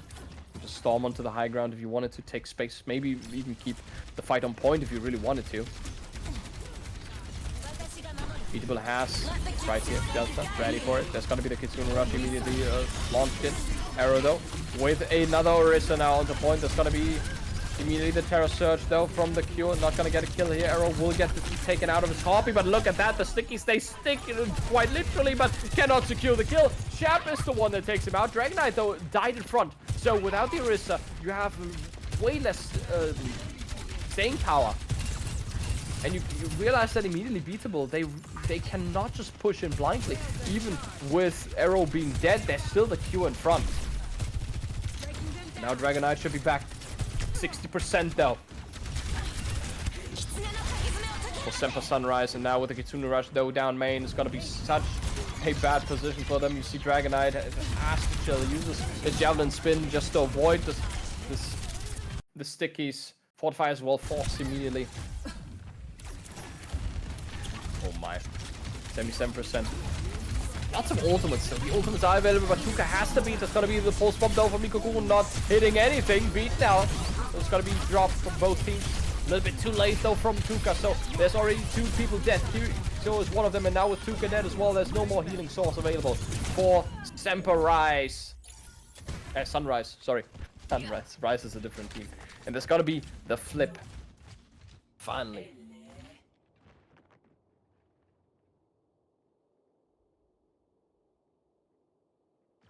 Alright. 38%. They had to invest heavily, the team of Semper Beatable, but they still would have a Kitsune Rush coming up. Lots of ultimates though available on the other half. Copy pretty much. Balls of Steel should get a quick pulse bump here. I would not see that not happening. So it's gonna be weird to fight that on low resources. Arrow, aggressive. I mean, to try it on the Chap, but the tracking, oh, it doesn't fail him. He will get the kill on the Chap. So the Sojourn is gone. Lots of firepower. You pressure down Delta. We need to throw you for the Kitsune Rush as well.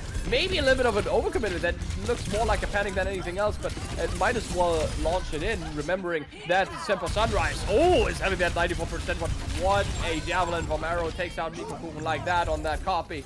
He just runs it down mid. I wish I could eat. And Village will go. Semper Sunrise making this an equalization. The equalizer is here 1-1. Score 1-1. Matchup, man. That is quite exciting. Both teams seem to be on a very similar level. So we battle it down to the very last map of Nepal. It's gonna be Grind. And I would be surprised to see any diversion away from these comps. The Orisa comps, I mean, Orisa is the go-to tank anyways. Dragon Knight and the Cure have been playing that tremendously. And Arrow also gonna stick to that Echo. That Echo was not doing too poorly. Miko Kuchen, let's see. Gonna be the Symmetra. Okay, so Symmetra's just for the TP. Sometimes we see teams sticking to the Symmetra just to put some extra pressure onto the Orisa. Not this time around. It's gonna be Soldier for Balls of Steel, Mikokuhu whipping out the classic Tracer Chap. Already on and hang right here. Almost takes off Arrow's head. That could have been so bad there. Losing the Echo early, but now Chap needs to be careful himself. Sticky's hit. Oh, and the railgun as well, but that should have been a body shot right here. Oh, and all that message. Chap with a two-piece! Both Tuka and Balls of Steel are gone, but Dragon Knight also falls here. Arrow needs to back away onto the Mega, but Chap with a third kill on his behalf. And look at that cleanup. Semper beatable. They might be beatable, but it doesn't mean that their enemies aren't. So right now, they're the first one to take the point. What an action right now. What a show from Chap again. Such a deadly soldier. So precise. So conservative also. Not too aggressive. Now on that elephant needs to be careful though. Of course, the railgun shots is something that you need to be aware of. The Cure tries to go aggressive here, but immediately gets a taste from that railgun. Has to back away there. But look at it again. Look at that damage. Chap just sees the horse and just executes the horse. And again, they just go chasing them down. Balls of Steel also bites the dust. It's just a cleanup method. Of course, it's going to cost a lot of time for Semper Sunrise to try to stabilize here. And Nico Kuhu, good reaction.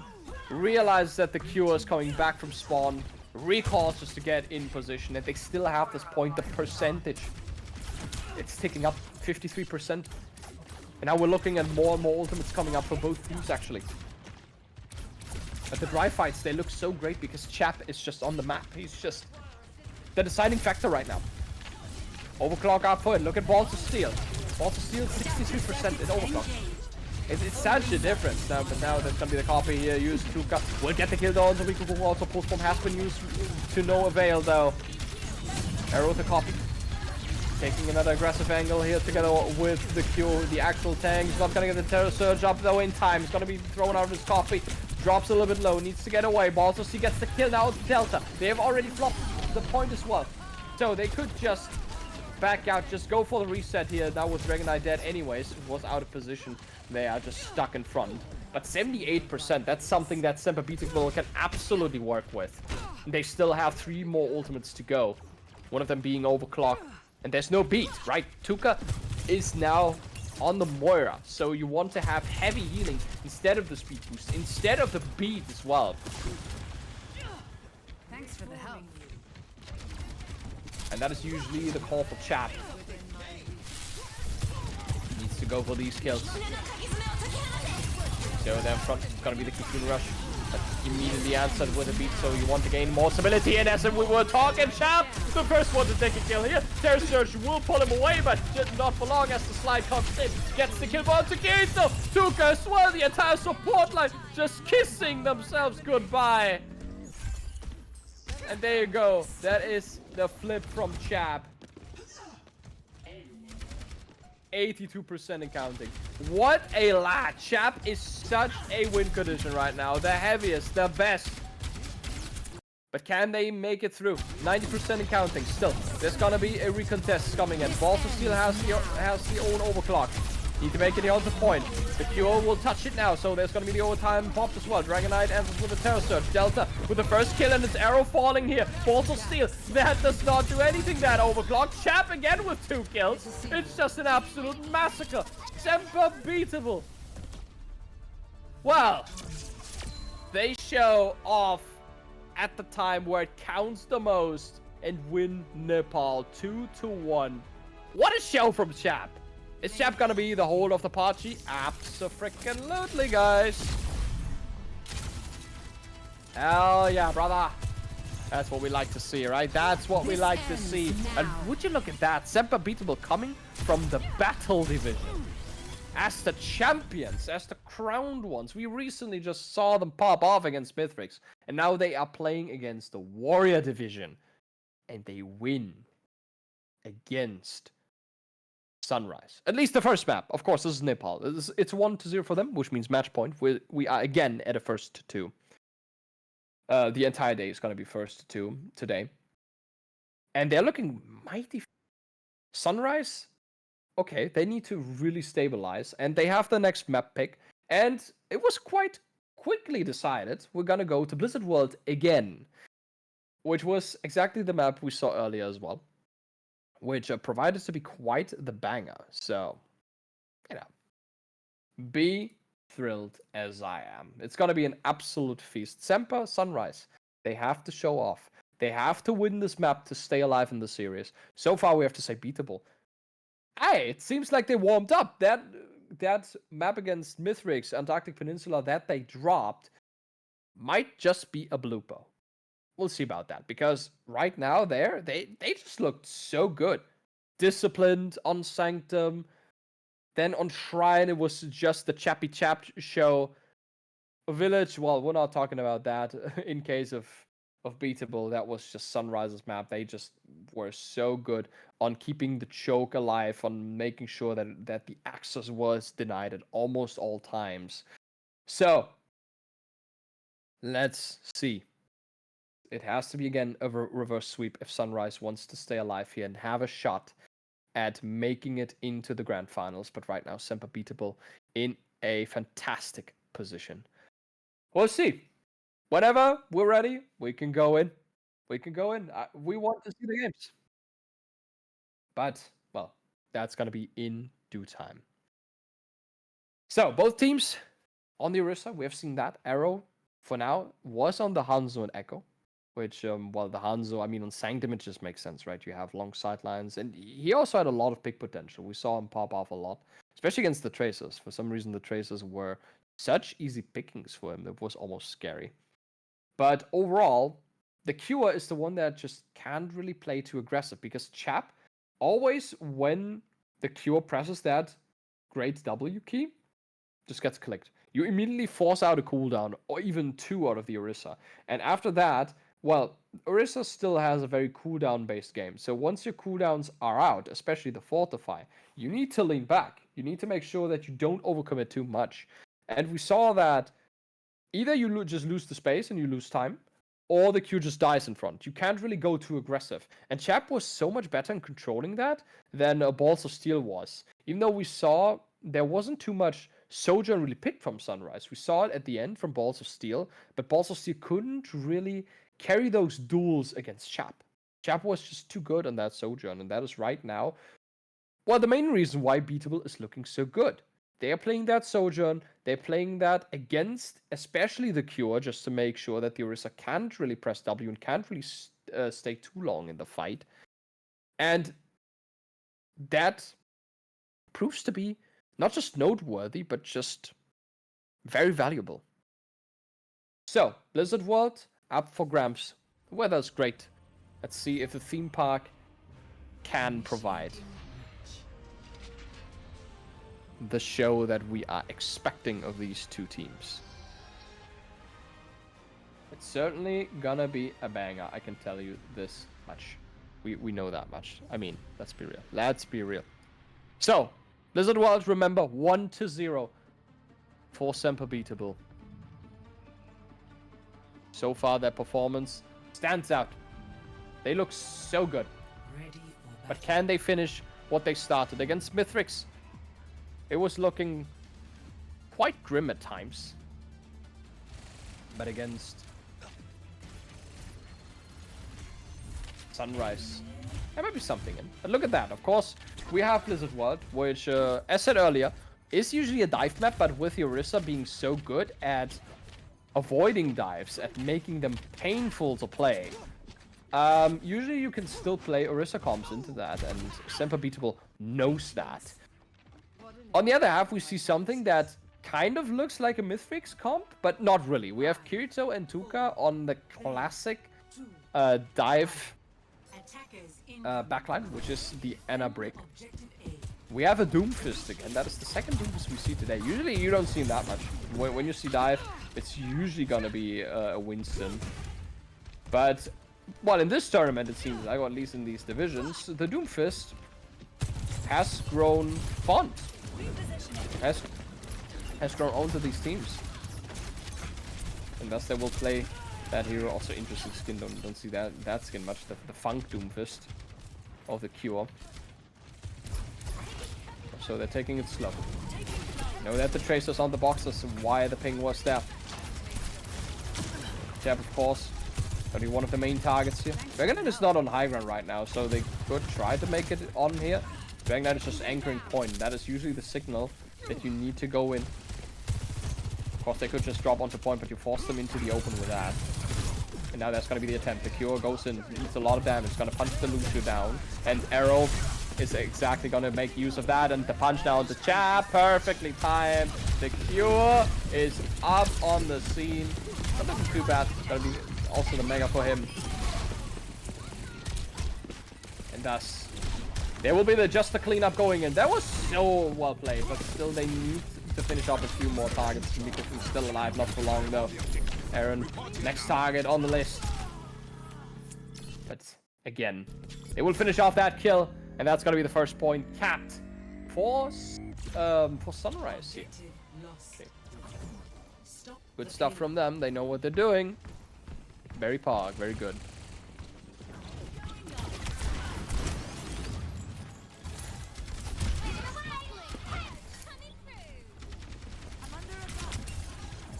Playing it also very patient. Sunrise just need to push a little bit before they can really commit. On the other half, of course, they're gonna guard that high ground. But with the support line they have, the Moira doesn't really provide a lot of long range support, so you can't really divert away from it, which means that Dragon Knight actually wants to decide to get on. Oh, careful there, the Cure. That's the issue, when you block in front of enemies, especially with Dragon Knight in front, that's kind of quite the pickle here with the block, does not budge here. So, the Javelin, man, the Doomfist just hates the Javelin. They just hate the Javelin, obviously. Arrow with a copy here with the attempt. Well, Delta is very low in the background, but they cannot get the finish off Chap with the pulse bomb attempt. Not securing anything in that case. So the Cure, interestingly enough, they don't really take too much high ground there. Chap wins the Tracer duel. Again, Chap is just so good. Taking those duels. Sojourn, Tracer, doesn't matter really. Again, the Cure wants to get into position here. Oh, Chap! There could have been a target here to finish off, but it doesn't happen at all. Nikokun with the kill now onto Arrow and also onto the Cure. They are just running it down mid right here. But Sunrise really struggling to find an opening. They had such a great first point, but after that, they don't really stabilize. At this point, you could also really argue if Anna Break is really the pick anymore. There's not a lot of dive happening, only Chap. And, well, they ignore Chap. Look at Chap. He's just picking. Well, what do I kill here? Well, it seems like Tuka is the target. Tuka drops down there. Drops low. Gotta get healed up though immediately. So they can keep that safe. Rotate to higher ground finally. It took them a little while to do that. To just abuse that, but do they really have the range to fight that? Not really, to be fair. Try to flip the map here. Maybe get a pick off. Nope, not at all. Of course, the payload is something that they need to focus on. They need a kill somehow, but it's so hard to even get a kill. Because it's so awkward for the Doomfist to engage anything here. Oh, that sleep attempt onto a fortified Orisa. I can tell you from experience that doesn't work. Of course, a fortify prevents you from getting CC'd. And that goes also for the sleep dart. Tuka with the kill onto Dragon Knight, though. That is fantastic, actually. Let's go Deuce. The horse is in the grave. Chap is still alive, though. Tries it with a pulse bomb. Does not hit Kirito, though. But Kirito stays cool. Gets the kill here. And this is exactly what they needed. This is what they need to get through. But they have lost so much time.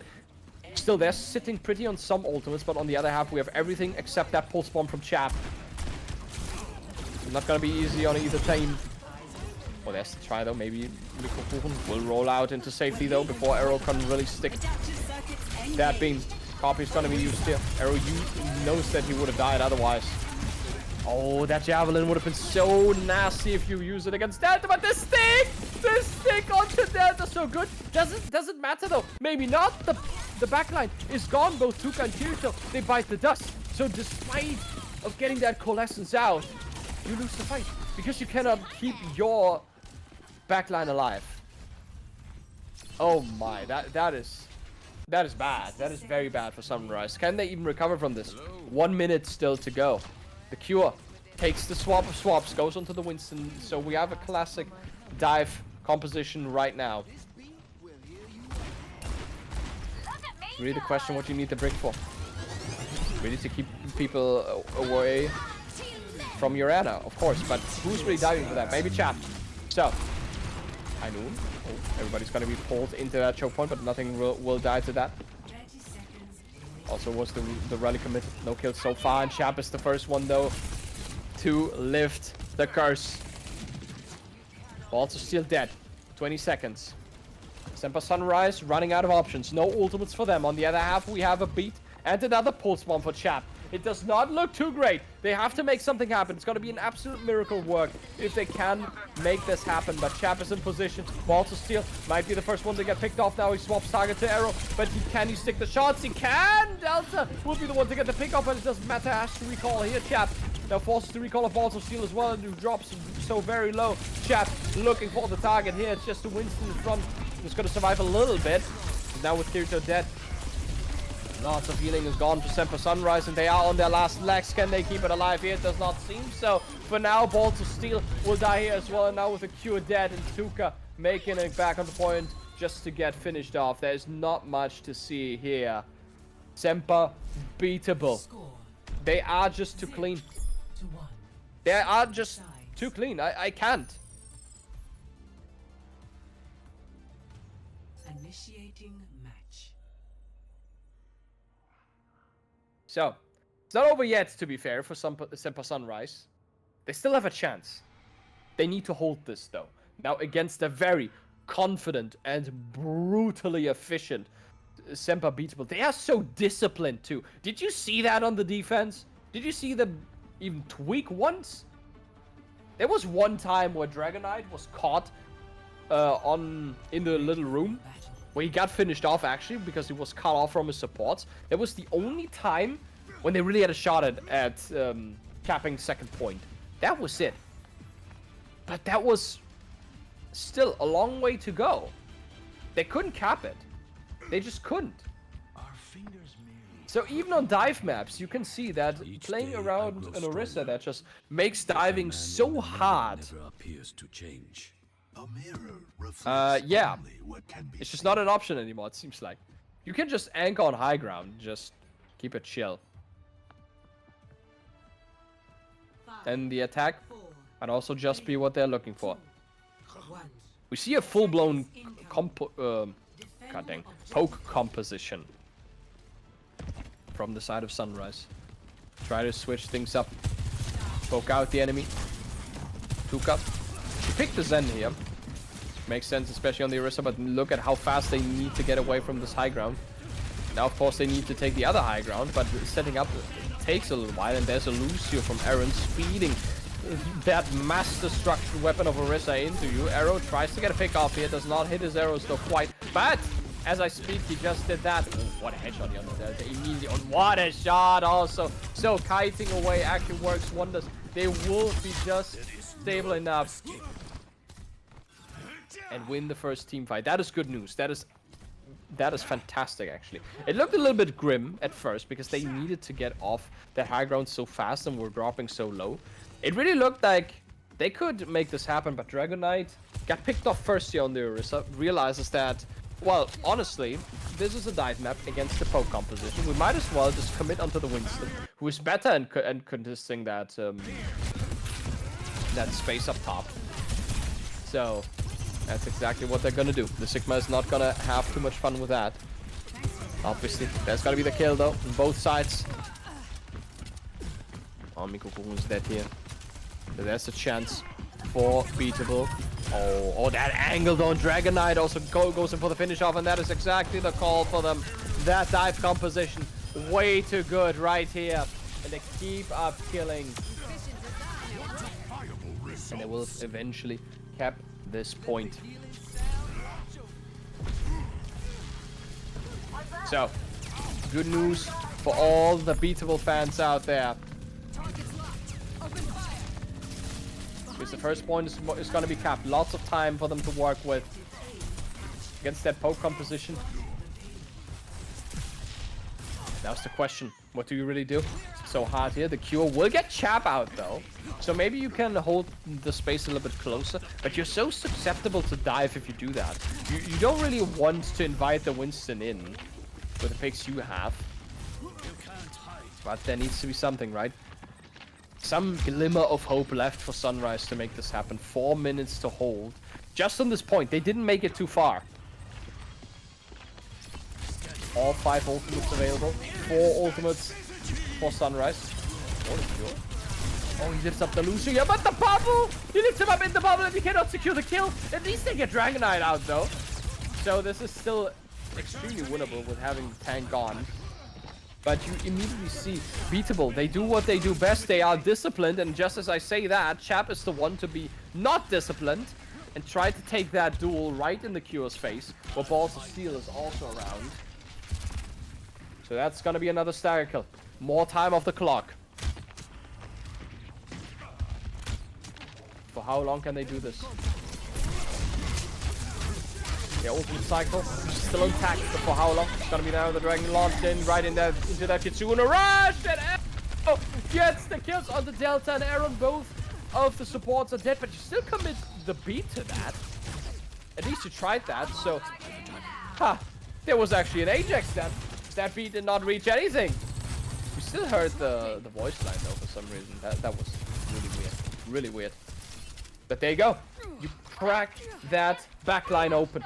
Both ultimates gone. And you see that Delta and Aaron immediately swap away from that. Go onto the classic Brick Anna backline for that Winston. And Aaron just up top, of course, needs to back out now. The lamp now used early. Koku pushing that cart. You need to keep that in mind. So there's pressure from 2 sides. Overclock available for Balls of Steel. 2.5 minutes. Scotty onto the Winston. Yeah, it's gonna be the primal. Needs to juggle now. The Baptiste somehow away. Delta gets the kill onto the Cure though on the other half of the screen. The Baptiste not enjoying his time being the juggle ball, but Balls of Steel wants to turn this around with that overclock, but it's not gonna be enough, right? The tank is not here. Overclock now. Gonna be tossed in here, but Tuka doesn't have an ultimate, and that should be it. There you go. Beatable. Makes it happen. The champion of the Battle Division will beat the upper team from the Warrior Division. It is absolute insanity. Can you believe it? And it is, though, the Cure at least taking the pod G for a little bit. Oh yeah, that was the one that we were talking about. That punch onto the Lucio where Arrow just flies in. Oh yes. That was well played. That was really well played.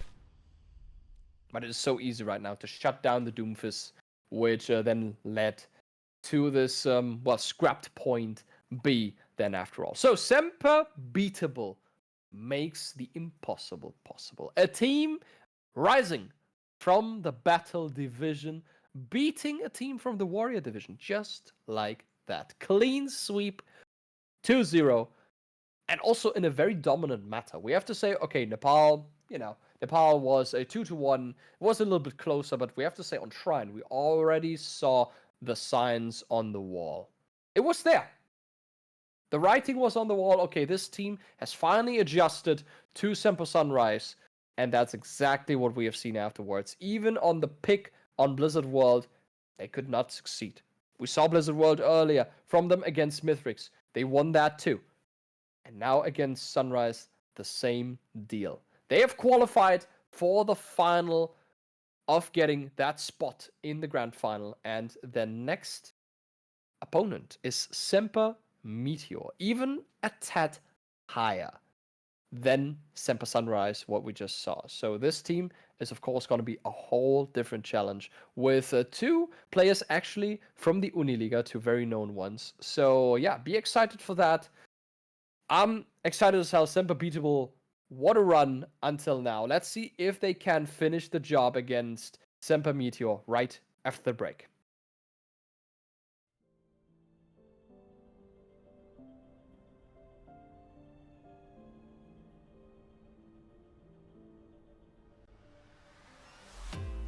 Cause when you let me, baby, don't you see I'm shining? Cause when you let me, baby, don't you see I'm shining? Cause when you let me, baby, don't you see I'm shining?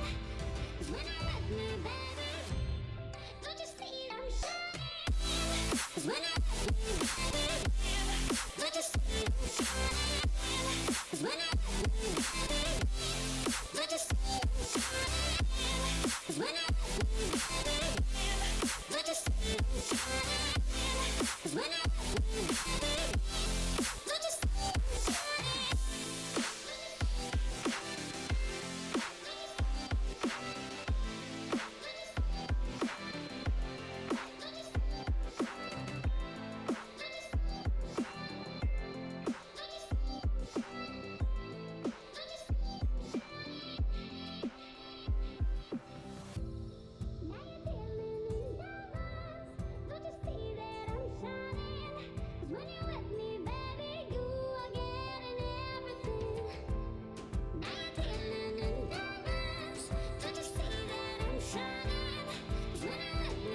been chillin', watching the ocean with you. Baby up with a slow motion crew. And we up in our clouds when people change, but not us.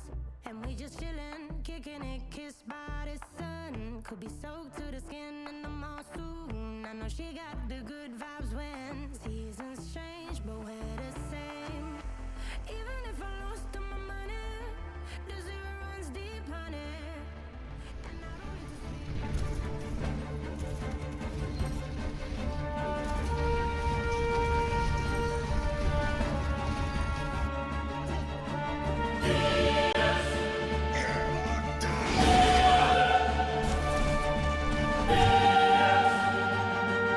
Being a crusader? I don't think so.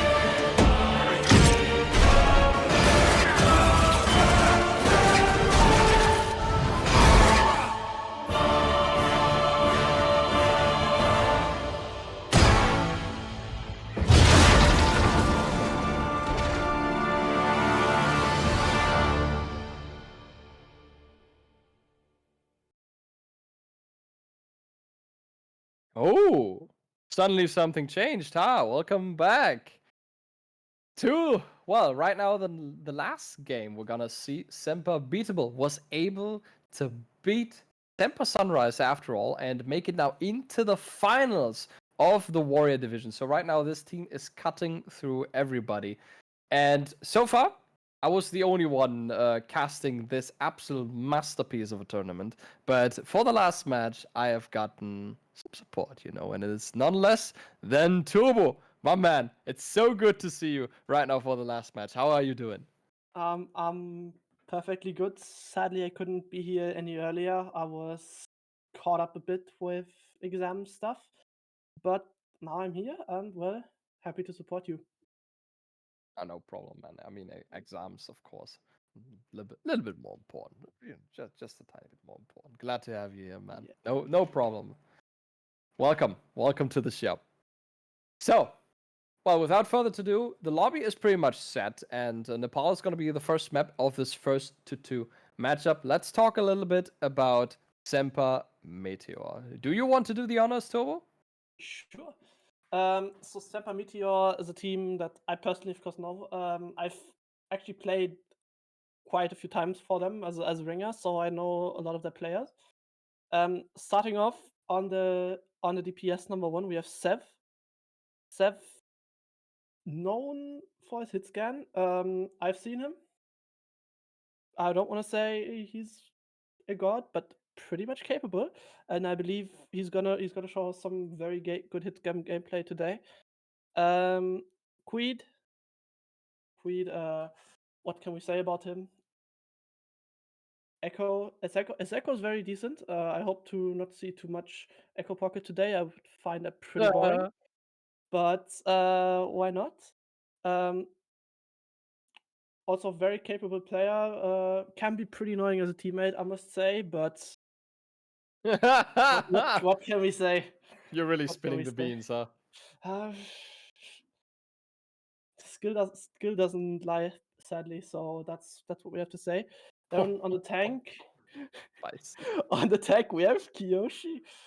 Kiyoshi also has been a great leader for this team, as a great in-game leader, great player. Also playing in Uniliga, actually, the German uni I tournament have a for them. little bit. I have a little bit of an insight on that. He used to play for Bielefeld, but right now he is actually looking for a team. So for anyone who is looking for a great tank from the Uniliga, well, there's your chance to pick him up. Well, it looks like he has some things to prove today. Then, well, let's see how much he can prove. Then we have support starting with Dutch Beagle, who is a ringer for them currently. Also known him for a very long time, even before my times at Semper, and also so for a very long time, he's always been a very good, very capable flex support. Haven't seen him play in a long time, but I've seen him do very, very amazing things. So I'm very much interested to see how he's going to do today. I believe to see some great things of him. And then we have Jan, finally as the last one. Haven't seen him play much actually because I'm a main support, and when I'm subbing for them, I'm usually replacing him.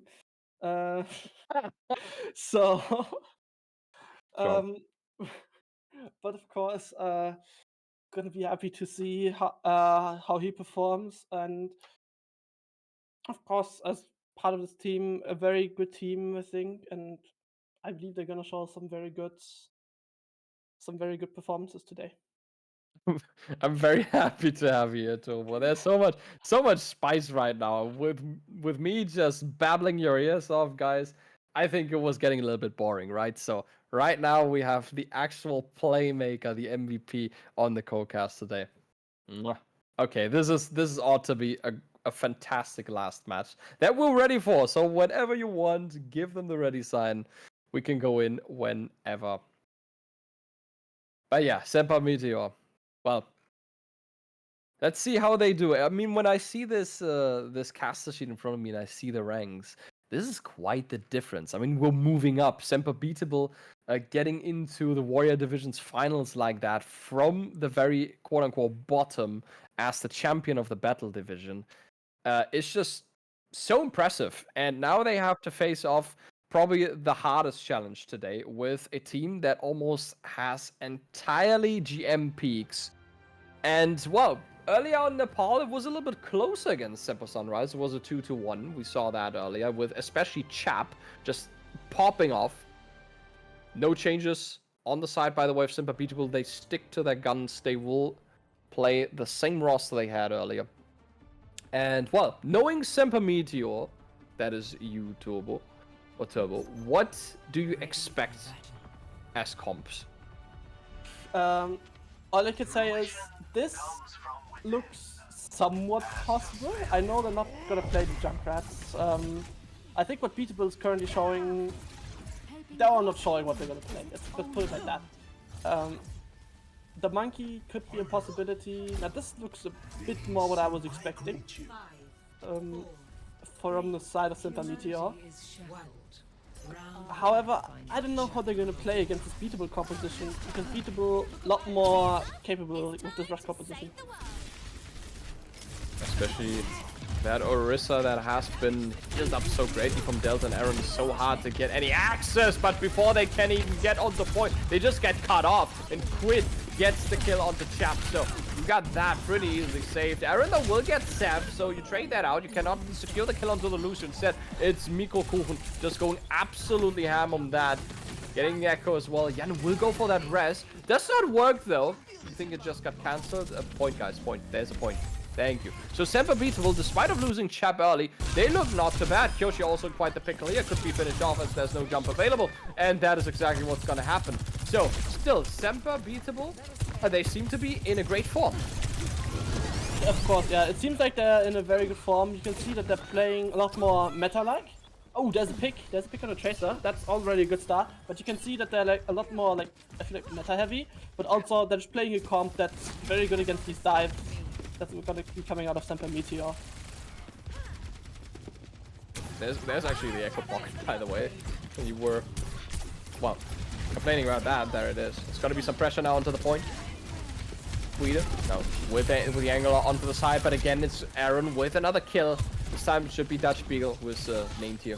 Boy 69, Seth dies as well. So funny enough, Semper Meteor, they do not look too great. So again, I was talking about the ranks right here, and I said it at the start of the stream. What does rank really matter? It's about the skill, it's about the coordination. And right now, Beatable, they are showing exactly that. They came from the Battle Division, the lowest, and they are beating Semper Meteor right now in this battle. 60% and counting, not a single percentage dropped for Meteor, but they are coming up on some ultimates right here.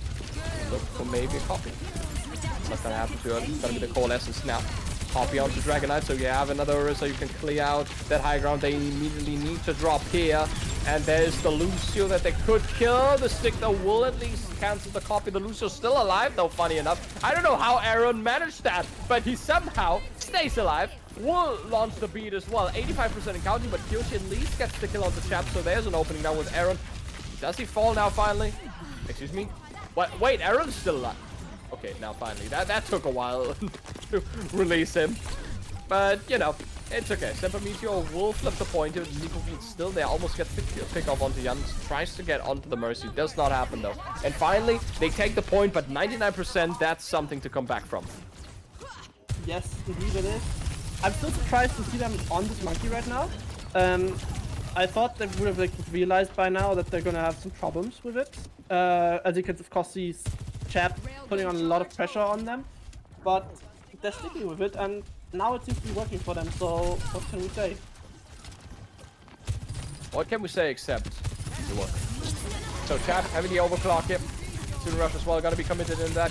From behind there, they try to kite that away, but of course the effects of that is still gonna be onto the point. But Chap takes the kill onto Seth. Now launches the overclock here. Quid needs to copy the Eurosave just to stay alive, but for how long can you maintain that copy up? For as long as Jan's heart seems to be beating, but now makes it into the bubble to stay a little bit safe. Now finally copy is gonna be out. Jan flies through the point right into the fire, and there's not much to say here except you're welcome. Beatable will take the village from Meteor right now. The underdog outperforming the giant. Indeed, overperforming. I don't think we expected to see this here. I'm happy to finally see Meteor make the adjustment and actually switch to a more like rush-heavy composition from the looks of it. That's gonna definitely help them because, like, the Echo, you're playing very split, of course, and that split thing is not gonna work against Orisa Soldier. They're just gonna rush you down, they're just gonna sustain you on a point, and there's nothing you can do about it. Now, this is gonna look a lot different, I think. Yep, there is the rush as you called. Kiyoshi giving us the Orisa. Very much the same backline with that Lucio Mora composition, so lots of healing. You want to stick to your Orisa as much as you can, pump that healing in. Having the speed boost as well is a big plus. With Orisa also having so much killing potential, actually, that some people don't even realize that. She used to be just a meta block. It wasn't moving. Now she can actually also go for kills. Now in Sanctum, of course, the coast side is something you want to contest. Chap trying to get the pick off here onto Quita. Needs to use the recall to be in safety. Chap now is gonna have a duel against Jan. It's gonna actually lose that, but Nikokuchen is there to get the pick off. So now without the loser, that is even better of a kill. But never mind. It's okay. Well, Semper Meteor will take the first point, and Nikokuchen forced to reset. That was a very unlucky recall, but it's very much to say. But great engagement from Jan there, I can say. Trading out for Soldier in that situation, very much worth it for Lucio. That's all I can say there, because it just takes away so much pressure. Without the Lucio, though, not available. There's a lot of healing not available. There's so much util that is gone, but of course, Chap in the grave is something you go for. If you remember, Chap has been quite the win condition here for this team. Seb now having that overclock. Gonna use that. Good angle there, but can you lock down the shots? 3 shots go into nowhere. Now finally there was a hit on the Delta. Will stay alive just enough. Coalescence gonna be crossed here. Delta eating a lot of damage, but staying alive. Dragonite will take out the opposite Moira though. And Dragonite, wow, that was a fancy 3-piece on his behalf. And there you go, they flipped the point, 49% at least. Had to commit a few ultimates to that. Only coming back on a Terror Surge and potentially a Pull Swamp. On the other hand though, almost 4 ultimates, that's scary. It's very scary, especially because Beatable is in possession of the point. That was a great play from the Moira, and just running back, waiting out the overclock, and then re-engaging with Coalesce. It's a perfect play. I don't know what else to say here. Sometimes Overwatch is very simple. It's gonna be a Terror Surge now. Point, lots of damage here. Aaron will fall here, so Lucio's gone. Dragonite wants to get the onto point to contest as much as possible. Chap also with the overclock, keeping Yoshi on his toes, and Dragonite will take the kill. Seth is able to get at least Miko Kuchen. Still alive a lot. Still alive with a lot of HP, but it doesn't matter as now both the supports are gone. And you will fall back to that and come back stronger. Look at that. They even Meteor used the Terror Surge here, so they used the null against the null. Now Beatable is effectively trading ultimates 1-for-1, and that's exactly what you want because they're in possession of the point. They keep winning the fights, and if they just trade out ults 1-for-1, then everything they need to do is gone right here, especially because they have no ultimate. And almost Mikoku was almost a little bit too close to that. Great tracking the onto Jan, so you take out the Lucio just like that. Sweden was that. Pulse bomb gonna be launched here. It actually gets the kill on the Aaron, but Mikoku will get him first. The Lucios are really bloodthirsty in this matchup. But now there needs to be a solution. Time is ticking. They are quite stuck here. Dutch Beagle. Oh, it's guilty. That does not look great. They are just stuck there. They cannot get on the point, and the clock is ticking against them. Would you look at that? Oh, well, see ya, chap. Also, the beat is coming through from Aaron here. They can stabilize upon that, and it looks fantastic again for Semper Beatable. Can they even make it back on the point? That is the big question, but I think they can. They are too scattered, and that is exactly the case. Would you look at that? I remind you guys, Semper Meteor almost has across the board GM peaks, something that Semper Beatable is lacking. But you know what they're lacking?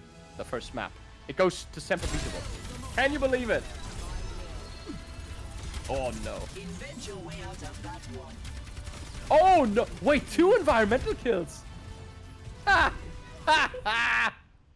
Spicy stuff. That's spicy stuff indeed. I'm very surprised by it. Honestly, after the first map, I think as after the first map of Nepal, I think we could blame it on just being a compositional difference. Where I clearly pointed out, of course, you're gonna be at a disadvantage if you're playing this kind of monkey dive with Echo compared to what they had, the like Rush Orisa. But now on the second map, it looked very different, I think, because what we saw the same compositions on both sides of for each team, um, and so we can't really blame it on that anymore. From what I've seen, I think what we could tell is better individual skill on the side of Meteor, in the sense that just by looking at their POVs, you could tell that they were like looking at a lot more things and were aware of a lot more things. But in the end, why does that really matter? Because Beatable is just the stronger team as of one. They're playing a better team game, and this is what Overwatch is. Overwatch is a team game. So Beatable is just basically able to, by having a better synergy and being able to play better together as a team, they're able to just compensate for that, I would say, not as good individual skill compared to Meteor. And so if that works for them, I'm all up for it because this is just amazing what we've been seeing so far from them in terms of gameplay. At this point, they might as well just beat Superfly. Like, okay, okay, let's tone it down a little bit. Hold your horses, guys. But yeah, I agree with what you say. We have been saying that from the get go, from the information on the caster sheet. Semper Meteor individually is the better team. They have the more mechanically skilled players.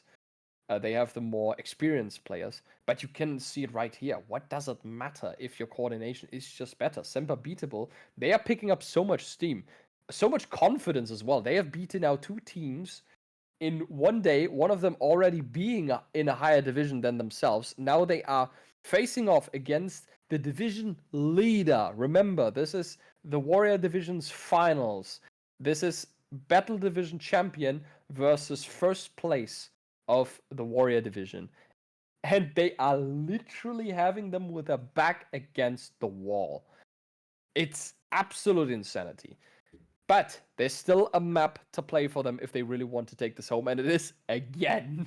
Semper Beatable is already memeing this. We're going to Blizzard World.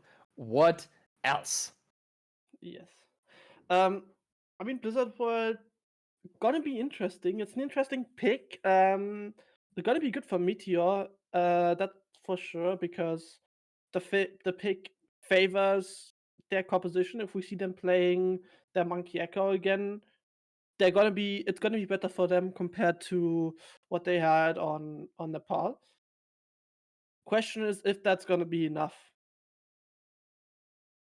Because again, Nepal was favoring the Orisa rush. Now we're on a map that rather favors the Echo composition, if they're even going to play that. But now we need to say if that slight map advantage is going to pay off enough for them so that they can make it into a win. Well, funny enough though to say that so far, Semper Beatable has always won Blizzard World today. Always. And always against Dive with their own Orisa composition. You can already see it. You can already see it. They're logging in the same old Orisa composition that we saw all day long from them. And that on Blizzard World, on a supposedly Dive map. And Arrow, in the last game, was actually trying to get access with that Echo, but they just couldn't.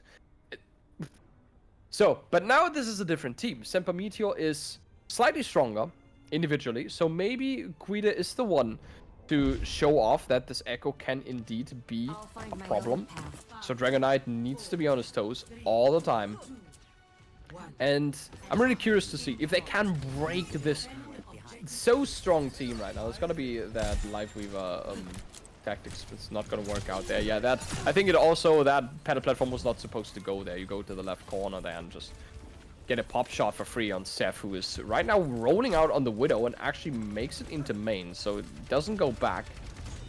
Looking for maybe a Tracer. Mikokuchen is there. When Quida gets the first kill onto Aaron, would you look at that? But at least you get the trade-off. Yeah, you get the trade-off. I'm surprised to see them sticking on Widow, but let's see if he can make it work. But Orisa is not the one that we have to worry about here, as you just saw. You don't pick off the Widow, the Orisa. But again, Queen is going for the right picks. He went for the soldier, and that's what he needs to do. Ooh. Oh, Chap! Again, Chap is just not stopping at all. That's not his first victim today. This soldier is so squeaky clean. So the Widow's gone Queen. Oh my god, eats that headshot. Miko only needs to tap him once on that left click. It is an absolute massacre until now. Look at that. I can't believe this. It's an entire carpet of blue right now in the kill feed. What is going on? Semper Beatable. They're just playing very, very cleanly. What can you say? You play for a soldier, you poke people down, try to damage them so you can get the veil finish on soldier, which they do, and once you have the pick, they just walk on and kill people. It's that simple, but they're making it look even simpler. Down the side, close to the full swap. Oh, that was a triple link from Seth. At least that high ground is going to be closed up. Quida gets the kill onto Aaron. Now they have to back away somehow. Again, Dragon Knight fighting on pot, but look at the damage already coming in. There's also the power player, so we can't get healed up. Copy now.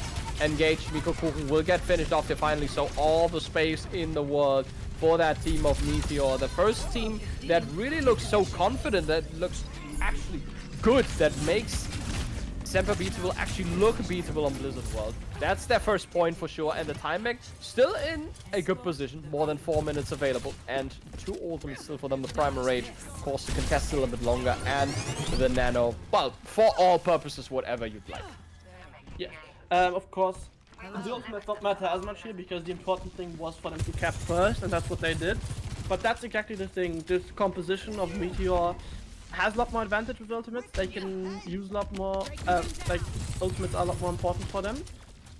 But that's fine, because now they have the problem of they're playing into 4 ultimates, but that's still a problem. Well, Chap. Well, what else? Am I even surprised anymore? Well, great pick off from him for now. Kyoshi, such a trouble is not going to commit the Primal Rage. Obviously, you just go for the reset here. You have plenty of time. No urge to use it. And yeah, that's also another thing. You have to play now against 4 ultimates. Aaron, well, there's got to be basically a swap for the pulse bomb. Mikokuchen used his Aaron close to a beat. Which of course is going to be a great resource to keep somebody safe, especially against the Nano Monkey. So there's a chance for that. If really needed, you could also use it for the pulse bomb here, but now Coalescence is going to be used here. Seth tries it with a pulse bomb, not going to connect though. Coalescence with a lot of stability. Primal Rage will be committed as well into the backline. Try to juggle around Aaron, which somewhat works, but you don't secure the kill. Instead, it's Mikokuchen taking out Quida. That Primal Rage makes a little bit of a fuss, but overall there's not much space gained from this. So Semper Meteor, first point cap, but after that doesn't look too great. Rally's also going to be committed to that. Wait a minute, why? Well, maybe they want to stick to the fight, but for now, they have to back away a little bit and wait for the reset. Yeah, they have to wait for the reset. That's like, that was not ultimate committed for them. Again, look at the ultimates used. They only used 2 ultimates on the side of Beatable. There's gonna be so much space. Dragon Knight is just keeping that point locked up, and there's again the overclock from Chap, looking mighty fine. The headshot as well into Kyoshi, just for Mikokuren to be picked off. And would you look at that? Oh yes! What a kill onto Sev as well. Chap is. This is just one highlight reel. This entire stream is his stage.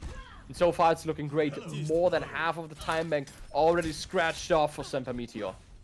Yeah, that's like what you see with like the cleanness of it. Like they're just executing it well, and you can see some mistakes in how Meteor are playing.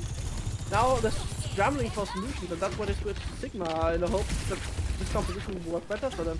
But looking at what they're playing, or like what kind of mixture of compositions they're playing, I doubt it will.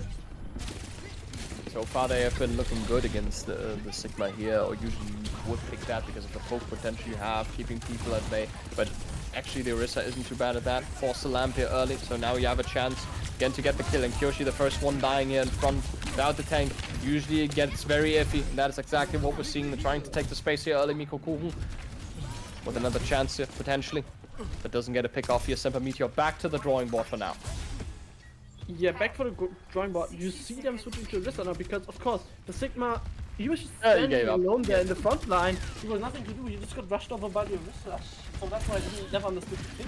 Now with the Orisa, it just got more promising. Even though they're basically going back to what they were playing before, and also lost good on the path. Right. A bit of a desperate matter for sure, but they need to do something. Dragon Knight with that terror search. Looking for the kills, not gonna happen. 4 lessons from Delta to stabilize people. Maybe even more than that. It's gonna be the damage. Oh, the stick is so good, but actually that was the lamp. Keep him alive, but not for long. As well, that Dutch Beagle was caught there. It's still gonna be the finish off there. They lose Delta, but it doesn't matter. Chap is still there. Now we're down to just 15 seconds. The position is so good. That was, of course, the lamp blocked the pulse, but look at the damage at the pulse bomb did to so many people. There was no way of coming back to that because they didn't have the resources for that. 100%. That's the thing when you survive that. At least they cut the cards here, so there's still a chance for them. But Chap is gonna have that overclock up immediately though. The lamp and the beat are committed. Pulse bomb is there. Hits the target, but does not get the kill. Now with the beat up top, you can also keep people at bay. Now another is gonna be thrown into that Seth with the overclock. Needs to get the kills here. There are some kills secured, but what is it? Doesn't really matter. Kyoshi drops way too low. There was a chance there for Seth to pop off. He did it, but not enough. It's still gonna be that first point. That is the nemesis of every single team so far. Yes, I think we look back at basic Overwatch philosophy here because what Meteor did here was very basic Overwatch philosophy, in the sense of if you ult first you win. That's how it's usually said. They were of course desperate and just popped 3 ultimates basically at the same moment, pulse and both support ults. They couldn't do anything with that, and so Beatable just did exactly what they should be doing, which is they just waited. They just waited them out, like played it passively, and after like half the ults were already run out, they started committing. They started using their beat and everything at the overclock. Seth did a great move of like delaying his overclock and using his overclock afterwards. That was exactly what they needed because that caught Beatable off guard. You could see how Beatable was already like way too engaged, and then the overcommitments put them right into the overclock of Seth.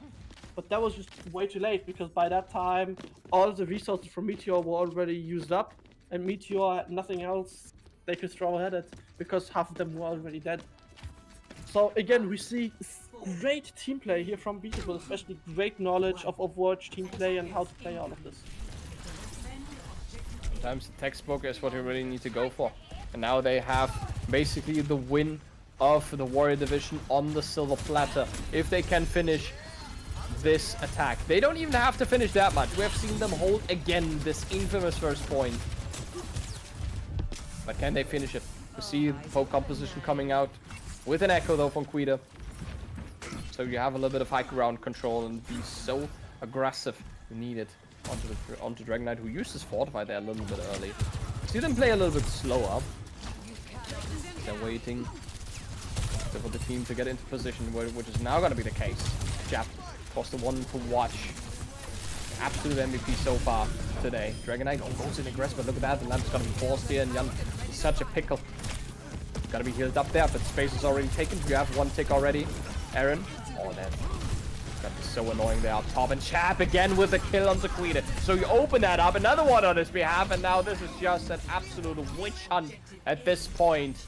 Just clean it up. More than 5 minutes available. One of the most disciplined pushes on Blizzard World we have ever seen.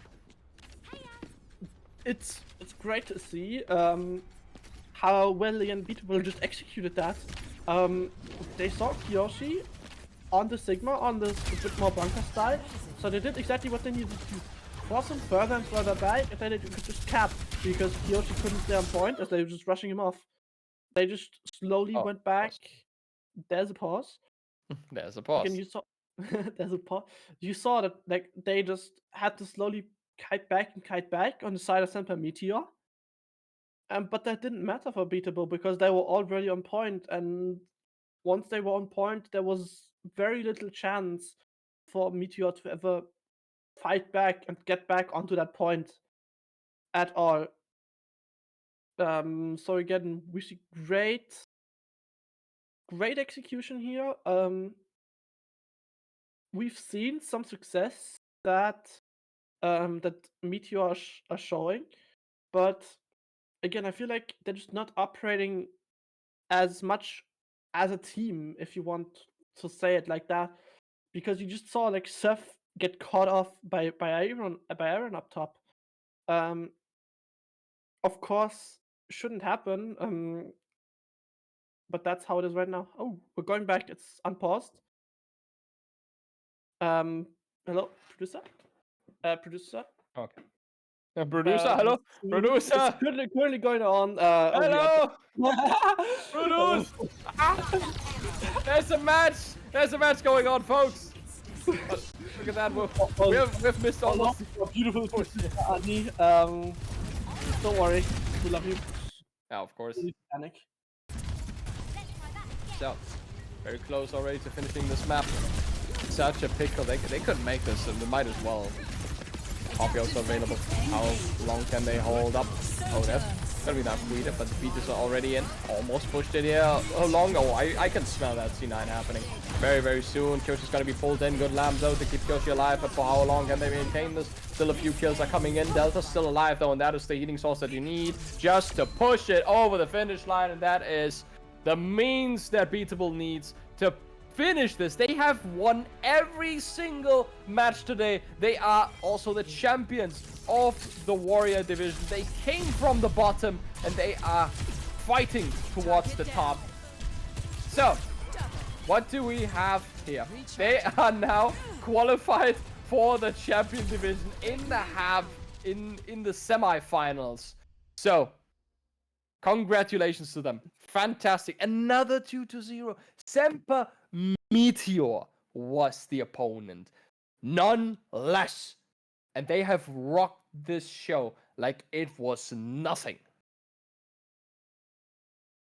Yes, and I think what we have to say here is, amazingly, Beatable showed that you could just like you don't need that much just mechanical skill, and how much you can compensate for it by just being good as a team and playing good as a team.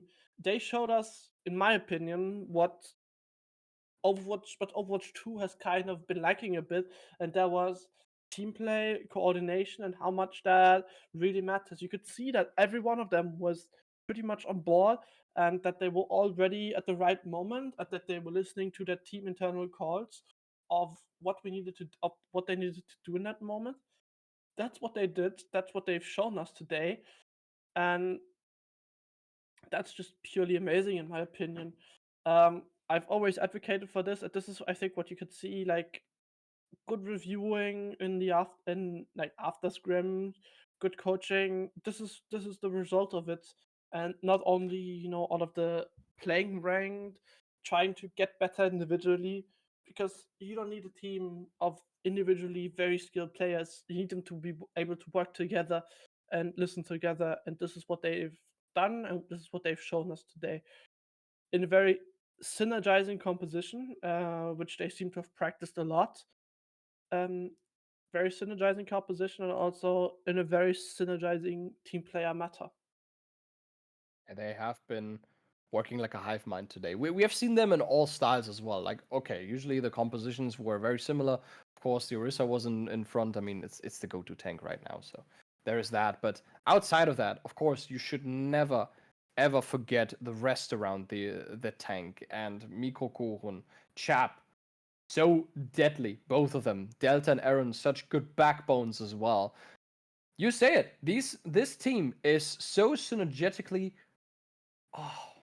ripe. It's so complete. It just feels great to watch these guys. That individually they still have formidable skill, but of course, maybe you cannot compare them to the big GMs, to the big names. But what really makes them so good is their discipline, how they play this Overwatch, how they can comprehend tempo as well. It never felt like they were much out of position, like they were caught with their pants down, like there was any situation where it was a little bit too too hard to handle. Of course, they lost their team fights here and then, but still, overall, their record today was amazing. Just for that reason, because they knew how to play Overwatch, how to understand the macro game, when to go in, when to go out, when to stay, when to just play your life, play your cooldowns. It was so well orchestrated.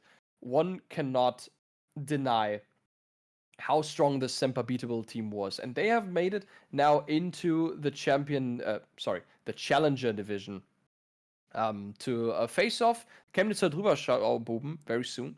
But before we head off, we would send you into a little break. So don't go anywhere. Just a little bit, and see you.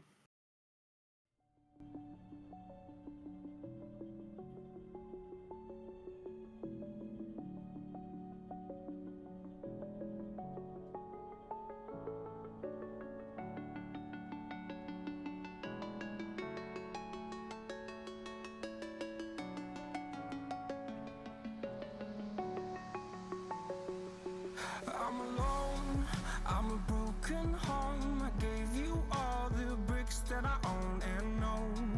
I'm letting go, I'm breaking these walls down, breaking these walls down. If you want adventure, then fly to home. But if you wanna travel, then go alone. Yeah, what's the point in us if I never know? Yeah, if you're gonna leave, I'ma let you go.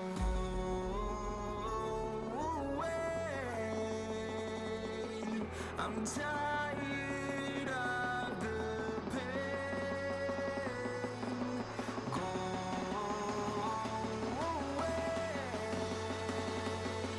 I'm tired of yesterday. Fada, fada.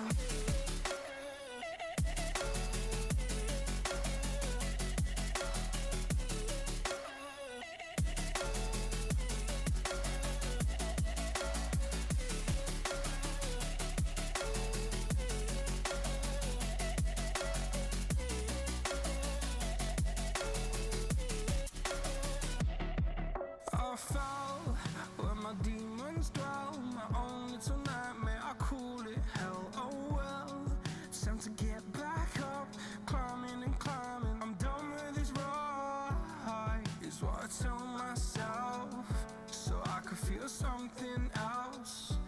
Yeah, I guess I had my bad days, but it doesn't mean I lost my style. Darling, where were you when my heart was on the ground? I thought time would prove that you would stick around. I guess time stood still, a king without his crown. Now I'm breaking, you're faking, girl. You never made a sound.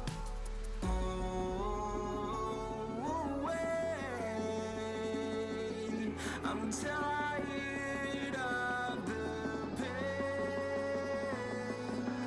Go away. I'm tearing yesterday. Father.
I just can't let you go.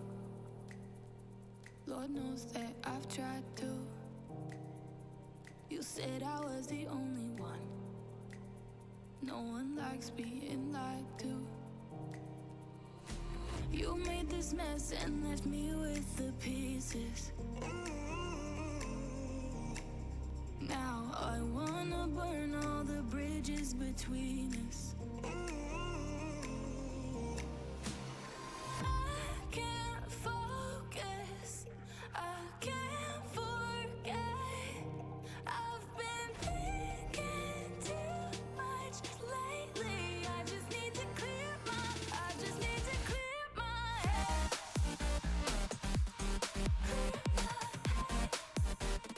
I just need to clear my head.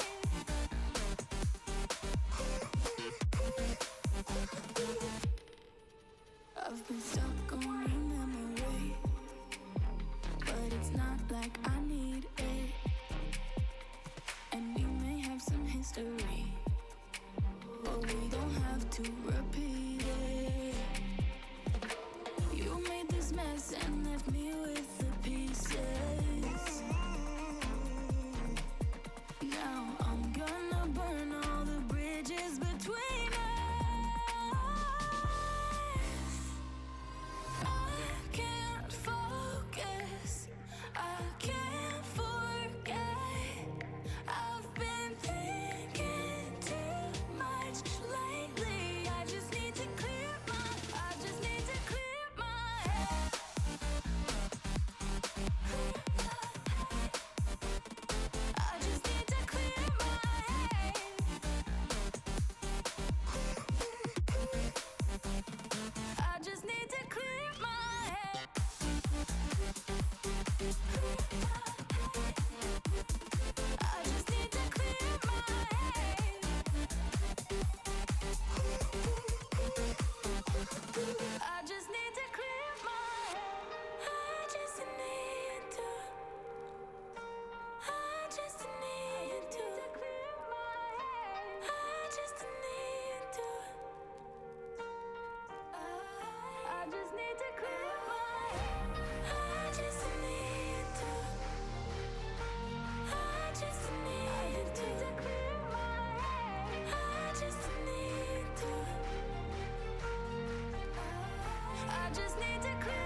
Well, hello there. We are back. I need to make a quick correction. As Chris said earlier, we are not going to be streaming the last game. That changed a bit, so we are actually also streaming the next match now and the last match for today, which is Chemnitz versus Semper Beatable. Also, as you see, Chris is sadly gone. I already miss him, but I got some good replacement for him, which is Orpheus. Happy to have you here. Thank you Hello. for letting me be here. Hi, I'm Orpheus. I play Lucio in the almost tier 3 scene. I have some casting experience, and today I will be your analyst on the game. Yes, very happy to have you here. That's nice. So now, we can already move on to the next teams. Of course, Semper Beatable is still here as they just beat Semper Meteor. Uh, Same roster, same lineup as you've already seen them throughout the entirety of the stream. But of course, the opponent has changed. Go ahead, our voice. Let's introduce us to our other team. To Chemnitzer DB. Yes, Chemnitzer DB has the Boolean and Banamu DPS duo. Very scary. And also Prumi on the tank, as well as Megumin and Embry on the support duo. I'm very interested on how this match will go out, not gonna lie. Perfect. We already also actually have a first map. Very happy to see it. We are going to Nepal first. Same map as we've seen in a round before. So going to be interesting to see how this goes. Especially looking at the teams. Of course, Beatable now are very warm on this map, as they've already played it. But of course, also a disadvantage because now CDB obviously they know what Beatable are going to be playing if they watch the stream. And of course, Beatable might be a bit exhausted. We are going into the map. The teams are ready, but we are going to Sanctuary actually. Ooh. Yeah, Sanctuary has some great potential for brawl and dive, so I'm really happy to see what both teams will cook. Yes. I agree. Gonna be surprised because last map we didn't see this one. I don't think we're gonna see any difference here in the setup from Beatable. But yeah, that's exactly the case. Just gonna be interesting to see what happens. Yeah. It made me look like a superhero. The Oh reality shit! was CBD not already as inspiring. starting on their good comp with Hawk and Bab Zen. I'm very happy to see what they're gonna cook with that. I feel like Means a lot, Arisa. that Beatable will have some problems with the kiting, but we shall see. Yes. Still interesting. We're seeing the Hawk. Very, very interesting composition here from the side of Chemnitz. But Beatable still sticking on the same composition. We see very much a lot of posts coming out. Beatable trying to get some aggression onto that point and try to keep that dominance there. But as you see the Hawk is staying in front, doing his best to stay there. But we see the trade. Maybe getting the tracer, but Chap trading it back. And there's the pick on the Roadhog. Also traded again, so this is now a 3 versus 3. But they still have the Arista, of course, with a lot more pressure on the front, which obviously now we see pays off, and they're just getting the picks. Chemnitz did manage to capture the point, but now Beatable in possession again. Of course, 12% lost, but they're gonna have the first fight here and stabilize. You can already see that Beatable has a far better comp against CBD, but just the way the team is played out with a lot of more spam. And probably it's just a reset, some risk. Yeah. You can see the great flank from their DPS trying to find some off angles, and that's exactly what they're weak against. They used to pick on Dragonite, but traded out for Soldier and Baptiste pick. Ow! The double kill from the Whoop from Aaron. That's incredible. That's disgusting. That's... Yeah.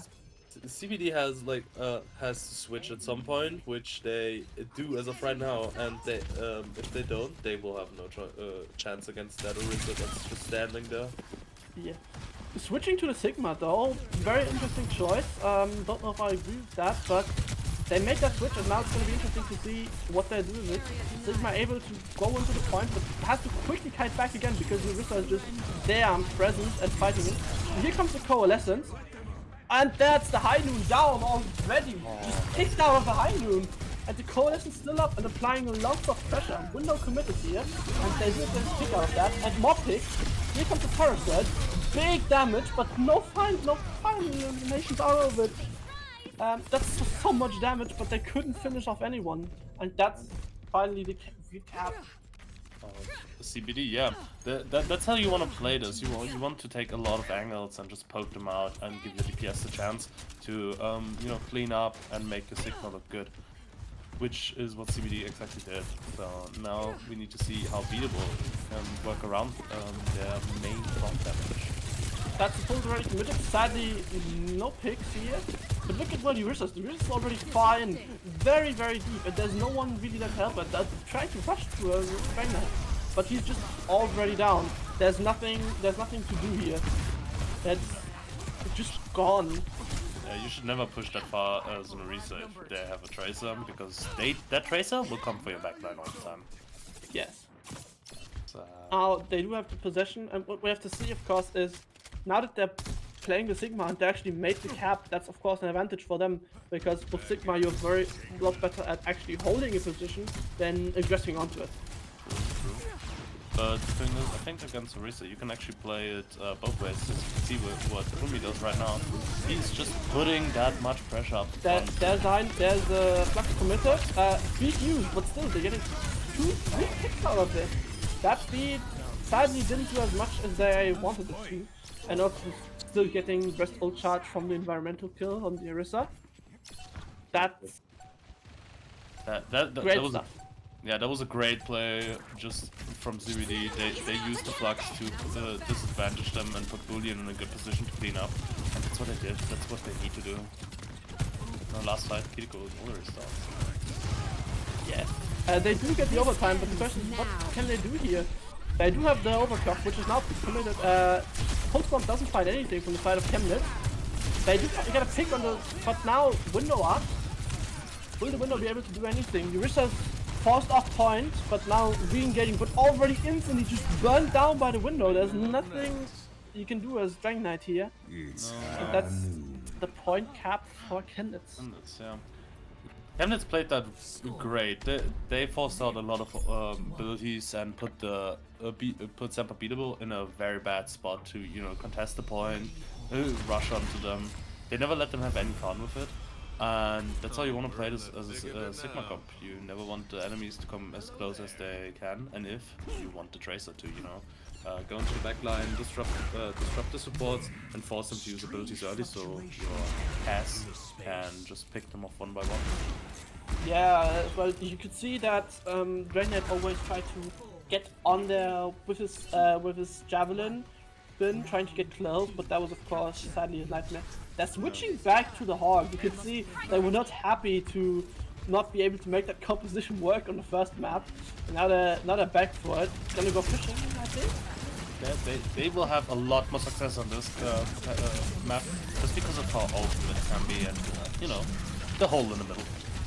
Yes, you can see Joing already being positioned in a spot where he's gonna be able to find some hook potential. Now putting pressure on the point, wants them to get close to the edge, and there's a hook. That's gonna be the first environmental kill and also the first kill. And the rest of them just push forward and get the rest of the team dead. Some people need to rush far faster than what they do right now. It's too slow. They're just, you can tell that they're very scared of the Roadhog. They don't really know what to do against it. But, well, let's see what they do. They switch over to the Ana. Interesting choice. They also have a Cassidy now. Let's see what they can do with that. Oh, that's a big javelin on the Baptiste, but sadly the Lamp saved him. Oh, now, that's a big hook. a big anti on the Hawk, but it just doesn't matter because in the time span that they kill the Hawk, they get 3 other people dead, and there's just nothing you can do as Eurissa here. You're just left alone and need to find your way out, or you're gonna get chased down. It's nice sleep on the last. Oh, he gets Nano to get him out of there, but he's still low and anti. He doesn't really know what to do. But Anna back to Envy back to save him out of there. But it doesn't matter because the team is just there to support him, and Jörn can just leave as Beastable commits everything and wins. Yeah, that's how you want to go against this. If the Hawk is dead, you can just run in whenever the fuck you want. Like, it's so fast how you want to play this. And especially if the Hawk lives, you can a bit better. Especially against this one, which he will go again for. There's a window. Banu trying for far picks.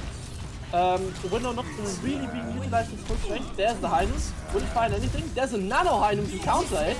And that finds more value. But they're committing everything. Overclock and Parasite use everything used. But it's working out for them. They're finding the picks and they're getting Cap back. You kind of never want to use that many ults for just one fight. It's just gonna rip out your ult economy. That's never good. Because now CBD kind of has the potential to go for the whole Hawk, but they need bomb first.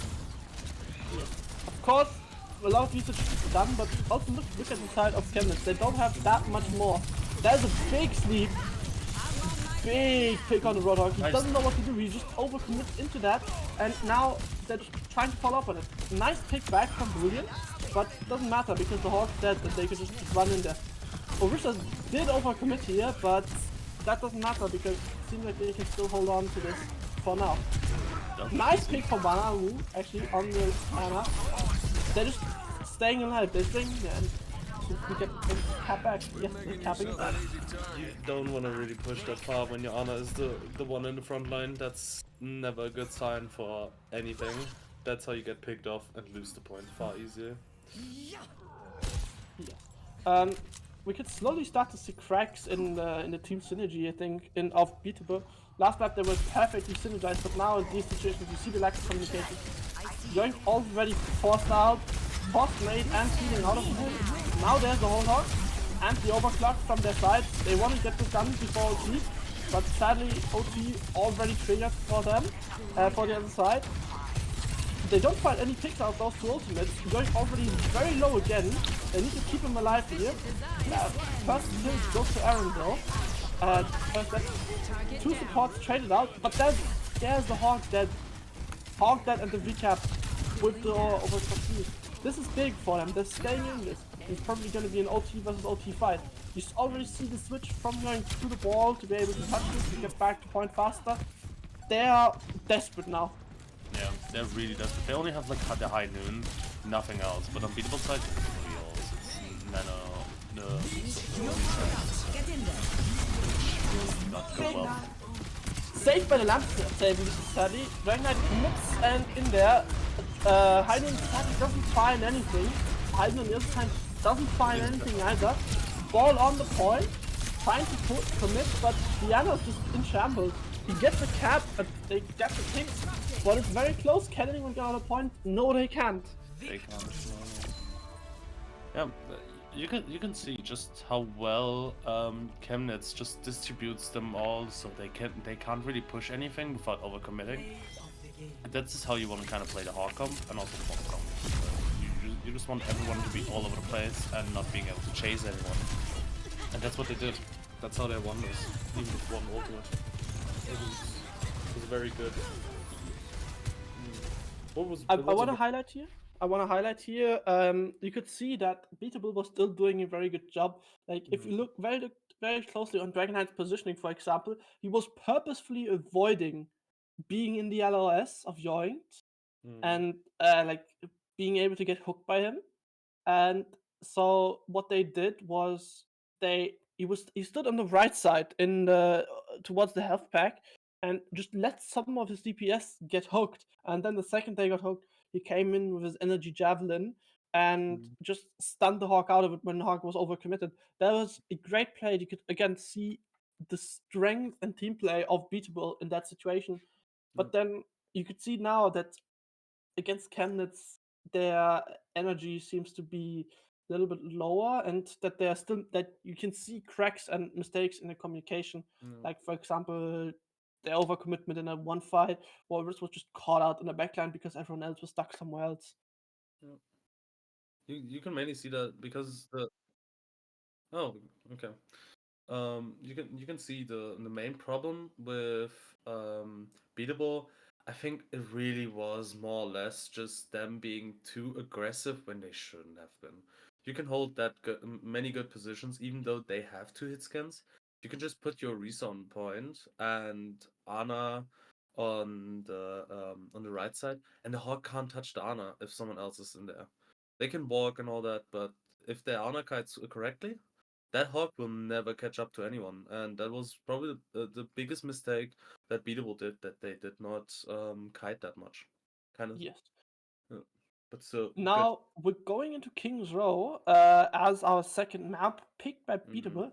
I think this is of course a very valid pick from their side, probably favoring their composition. Anything you want to add to that? Yeah, I can that the Orisa comp can be very strong on King's Row just because of the point that you have to hold, that you have to set up for, but at the same time, King's Row has a lot of high grounds, has a lot of different LOS situations that you have to abuse, and it really needs a lot of understanding of how the map works, and that's what I kind of hope for, that both teams just show how their comp is to be played and how they want to reenact their more or less kiting and old economies. Okay. In the map now, gonna be interesting to see what they come out here. I'm gonna be surprised to see what Chemnitz DB decides to play. If they stick with what they just played, or if they realize that this composition doesn't have that big strengths on this map, like we could see on the first round of the PAL, that against Beatable, who are showing very good strengths, that you cannot just run anything against them everywhere. It's true. You really need to know how your comp works and enable more or less the sidelines that you want to use. In this scenario, I think CBD going with Sigma is a far better pick than the Hawk, but you can make it work technically. You just need to avoid that Orisa as much as you can. Oh, we're in the thick of it now. This Bullion seems like he's gonna be going for the first pick at the beginning. You see Mikrokuchen actually going for the Handler pick instead of the Tracer, and they're also going for the Baptiste. So you can see that they're playing a lot more defensive, a lot more on range. Let's see what they can do with that. I'm interested in how they wanna use the Hanzo just for, taking angles and all that. I think there's a lot more to the Hanzo pick. Everyone hiding well, no picks being able to get found here from Bullion. But Sigma pushing up very quickly and closely, already on point, very fast. But gets a lot of damage from this DPS line. They're playing very far back while they're putting Sigma very much in slow. Cassidy already on the high ground, forcing him off the high ground and trying his best to do that. Also Hilary on high ground, they're just playing a lot of angles, putting a lot of pressure on them from every angle. Chap tried to fight up against it, trying to get them off the high ground again. That's a big boot from Aaron, but it doesn't matter because they already found 2 picks from Clemens' side. Now 1 pick back traded from Miko to maybe stay in this fight, but what's Waller supposed to do? Everyone else is gone, and that's first point capped for Kevin CB. They played that great. They let the Cass set up as much as he wants and let Megumin support him with Hilari. That's kind of hard to get off a high ground. Even if you get it off, the Orisa will still suffer a lot of the side damage that they get. And the Sigma does not need much healing. There is a buff for that, and you get the point for that. Miko Kufen now swapped onto Widow. What do you think of that? Ooh, I'm very excited to see Widow grow. That's probably one of the funniest things to ever see, because both Widows wanna predict where the other Widow is, or just go for the front line. Oh, Woodley rushed down by the sword, but gets the pick on the Baptiste. That's big and gets the wall. He can just go behind Michael. That's a big pick, and now he's looking for the Lucio.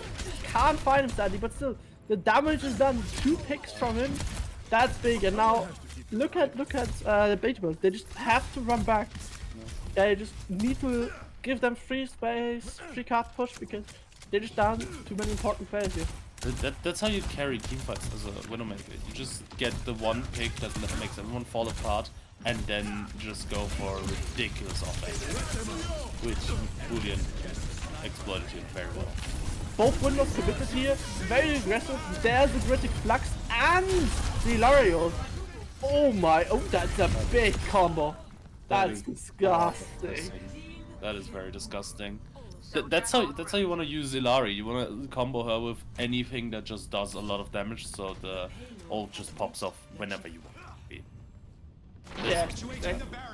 Ooh, nice pick again on the Widow, and now you can see really cracks just in Beatable. They seem to be scrambling now. They don't know what to do. They're switching off their comfort pick, their comfort composition that we've been seeing them run the entirety. They switched to a Monkey and an Ana, so let's see what they can do with that. I think that's a great swap, because the Monkey has a lot of opportunities to annoy the Sigma and the Widow, and they're already doing that very well. The Widow's off the high ground. Sigma pushing up very close, putting a lot of pressure on this Monkey. He gets slapped, but the Monkey doesn't know where to go. Trangak doesn't know where to go. He's still so low, and there's no one to really support him. Ana trying to stay up alive. There's the walls from making Kuchen. Already found Julian. Now trying to look for more, trying to keep his team in there, looking for another shot to hit. He doesn't find it, sadly. He doesn't find it. Chat coming in to support with the Overclock. There's the first pick for him. Looking for the second. Can't find it, sadly. Gets finished off by Dragon Knight instead. But the damage is done again. Oh no, wait. Tennis is coming back. It's still a scrambling fight. Wooling trying his best to get the fight back. Now they need to somehow survive and stay in this. They do. That was way too close for my liking. You really never want Boolean to be able to set up whenever he wants to, because that results in these kind of teamfights. Big pick from Michael. Oh, that's important, especially because he was so close to that overclock. Oh, but the trade pick on Ana, that's even more important for them. Now Boolean is playing very carefully. They do Monkey down. That's what happens when you get your Ana picked. He doesn't have the support that he needs. Now Willow also picked out. There's nothing really he can do. Soldier needs to get on this point. Gets Nana just some kind of commitment, but no way to survive there. Everyone's dead. Except for Lucio trying to storm. Monkey comes fine. Tiny comes back trying to stay alive. But no, he doesn't touch. He pops the primal, but the primal is not enough to stay in this. Oh, you really never want to see your Monkey die like 10% of primal, because if they do, that's so much value going away, right? In such teamfights, that's very important, and you really never want to go for a dive with a Monkey that has no Ana or no Lucio supporting him. And you can see that the consequence is the Monkey dying, which resulted in them winning the fight. Just the one pick. That's how you get the most value. Just one pick is all that's needed. That is the art of Widow, I think. You know? Exactly. 3 minutes and 6 seconds remaining on the clock for Chemnitz DB. They pushed through with that time remaining. That's very incredible. Very good time. They effectively never got stopped, which is very great. But of course, we have to remember where Beatable has come from. What kind of fights they've already gone through. We're talking about teams that have like a rough 1000 SR kill range gap right now, and somehow Beatable is still somewhat holding in this. Like, they're not giving up, they're still fighting, they're still committing, and you can see that in the pause also here, that they're still fighting and doing their best to stay in it. While they might be scrambling, they're still doing their best, and the efforts seem to be paying off so far. Now, big engagement chat, going straight in, but sadly, Dying. found that by Benamu. That was a bit too aggressive timing. Now they need to push out again, try to regroup and find a way. Ooh, nice pick from Boolean on Aaron. That's gonna reset them even further. They're gonna let him even more. Look at Yoink. That he's trying to go very aggressive, try to find even more poke and more, maybe finding some more picks to lay them even more. Just pummeled. That is a great stagger. That's how you wanna play it late. That's how you wanna play defense. Just get like late picks. And you can already see Eatable is getting nervous just by the whole very aggressive engagement. And that Chap already down again, and again Aaron is more Megumin 2 picks. This is very big. You can see Chap just always at the stall on the Orisa. You could see Chap just trying to engage, but there are too many people from the CDV there to just stop him, and there's nothing you can do about that. They need to play it slow. They need to think about what they're doing. And right now, they're just suffering from the nervousness. They're getting agitated and want to do something right now. That is not how you want to do this. See them getting picked off just because of that. I think they're going to their normal selves now. Yeah, they're going on top, trying to stay together as a team, I think. Trying to rush the high ground as a whole, and that way fighting them up. But there's a flux. There's nothing they can do about that. That's so much damage. And there's 2 kills for Yoing. Yoing finds the 3rd. There's nothing they can do about it. That does find the pick. That's gonna be big for the next fight, because if they're quick, they're gonna be able to play without. You see Big Kuchen already taking the message out of it, switching to Widow, so we can put on pressure. As there's no enemy Widow, but it doesn't matter because Boolean's now switched to Cassidy, meaning that there is no real threat for the Widow right now. At least not in a duel. You can play very carefully. The window committed from both sides. Both not really getting anything out of it. Pushed away, Chap is down though already. Dragon Knight now out. That was just too much damage for him. And they just need to get out of it. Still, Ilari Ultimate Captive Sun still in use. That's not down for CDB. But it doesn't really matter because again, that's just, they still have a lot to beat here. If they actually wanna get out of this. Yeah, and they have probably the scariest ult against them, the soldier mode, without a beat. That's gonna be hard to survive them.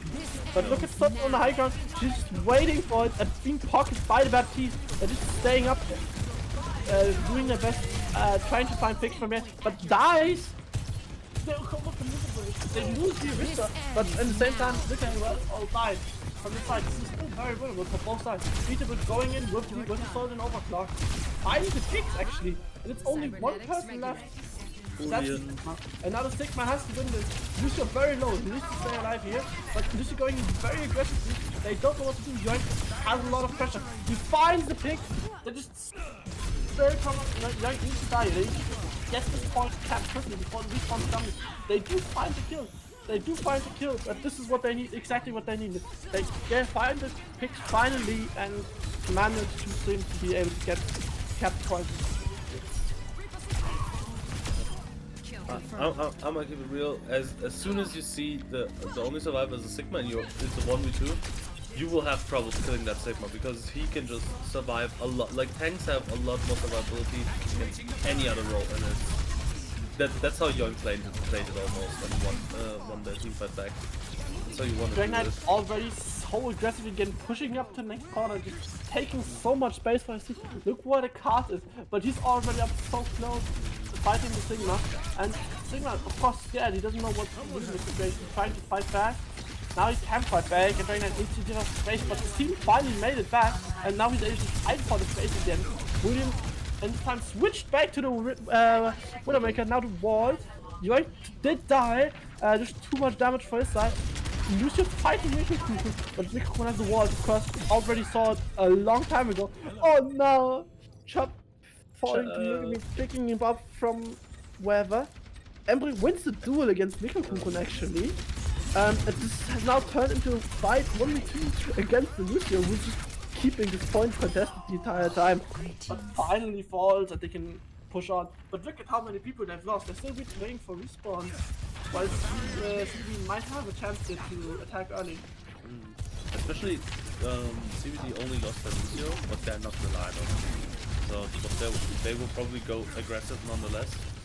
And you can see it with the ult that's gonna come up in a bit. So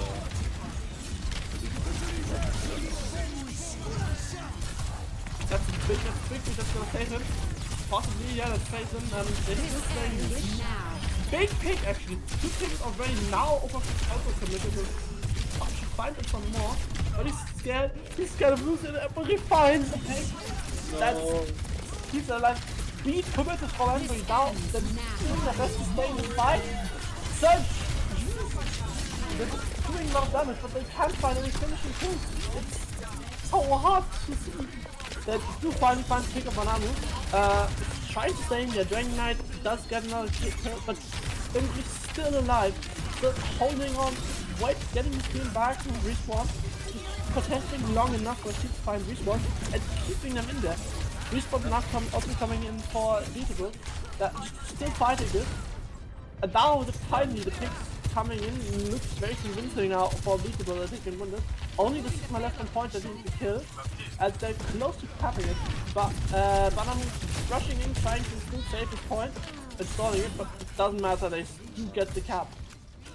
you can't win a 1v4 in Overwatch 2. That is just not how this works, especially with no ultimates. And if they're all looking at you, but that's not how you want to roll this. And see, Kuchen has switched on to Genji already last fight. Let's see, it seems like he's had too much trouble dealing with Boolean and also actually with Embry in his backline. Embry's also switched now to that piece as no need for him to manage anymore. Oh, big pick from Boolean. Aaron fighting mid the side. Chap gets him back, but Ming finally.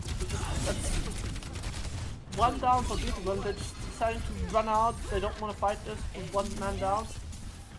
And decided to wait it out and stay out. especially if they have a soldier, you can't really go for that trade switch with the Widow. You still have a lot more damage coming from the sideline. Beatable knew that, and they now can finally go in. Window committed, but look at this. Boolean has just all the sidelines. They can't even use their own window because instead of Boolean just picking them off, the Lucio coming in. Now, Captain Sun missed actually. Aaron still commits the beat and keeps the team alive. They're staying in this. It's 10 seconds to overtime. Boolean find the next pick. It's 4 people because they're missing their Lucio. And now it's over team. It's scrambled. They don't have any ultimates against 2 ultimates from the side of the team. They come to Gravity Flux, looking for targets. Can't find them. There they are. Finds 2. Land committed, but still lots of damage done. That's 3 people down already for Beatable, and that's sadly. That's it. Sadly then for Beatable. Yeah. That That's was a 2-0. That's a 2-0, I think. Yeah, 2-0. Yeah. You can see just how the experience from CBD, how they use it against Beatable, just because of like 1 or 2 picks. They know they can peek a Widow, and they know how to play against it. And Beatable just is too scared to do anything against Boolean, which is, to be fair, you know, I would be scared too if Boolean sets up on any high ground. You know, I'm just saying. But it was a great fighting spirit from Beatable, but it was not enough to defeat CTB. Yes. What we have to say is, of course, credit to Beatable. They stayed in this for way longer than I think anybody expected. They already beat multiple teams now. They beat Meteor, and before Meteor, they beat Sunrise. So already they were not many people expected them to even make it this far. Now, still showing up such a strong performance against Chemnitz DB. Very respectable, but of course we have to say Chemnitz, they were the first ones that were actually like able to get Beatable out of their comfort zone, like managing to first of all get cracks into their team synergy, their coordination and communication, but also exploiting them and using them against them, which is even more important. Yeah, that's how you want to play against these kind of comps with the Orisa. Because if you don't want to play Orisa yourself, to be fair, it is kind of hard to play against this. But if you do, you need to really look for the opportunities and make them, yours. That's how you want to kind of destroy that one by one and just go with whatever you can. And that is what Boolean and CDB completely did. They exploited the weakness of Beatable, which was their inexperience and their unknowing of how to play against these sidelines, and won against them. That's how you kind of want to do this all the time. Um, I think again we have to say great showing for both teams. Of course, Beatable unfortunately out now. Yeah. Again, applause to them. They've shown True. a great performance. But sadly now they're out. But we will be seeing Chemnitz DB again tomorrow. Of course, tomorrow we have more matches coming for you. Starting at, let me quickly check. We are starting tomorrow at 15 CET, so 3 p.m. With the first map, which is Chemnitz DB versus Semper. Yes. That's gonna be a very promising game. I'm very much looking forward to that, to seeing that. But yeah, anything else you want to finally say here to this matchup and what we've just seen so far? Just a congrats to both teams. I really enjoyed Beatable's more or less underdog story of how they went with their comp. They felt comfortable on it and won against teams, which usually people would say, maybe they wouldn't. But at the same time, I enjoyed watching CDB's solo performances and the experience that they showed. It was a great match. Congrats to both teams. I think we have to say that that's very deserving for both teams and their performances. Again, tune in tomorrow. Gonna be even better matches, hopefully. We don't know yet. We will see. Sadly, I will not be here tomorrow. I don't think you are either, of us. Not that I know. But you're gonna be seeing some amazing casters, of course. Again, also thank you to Annie and Lars and Flo, the three people, but today running the stream in the background, and also of course Chris for being the first part of the cast. You would see him tomorrow again casting the matches together with Joki, and yeah. That's it from us for today. Thank you all for staying with us. Thank you all for tuning in. Hope to see you again tomorrow, and see ya. Bye. See ya.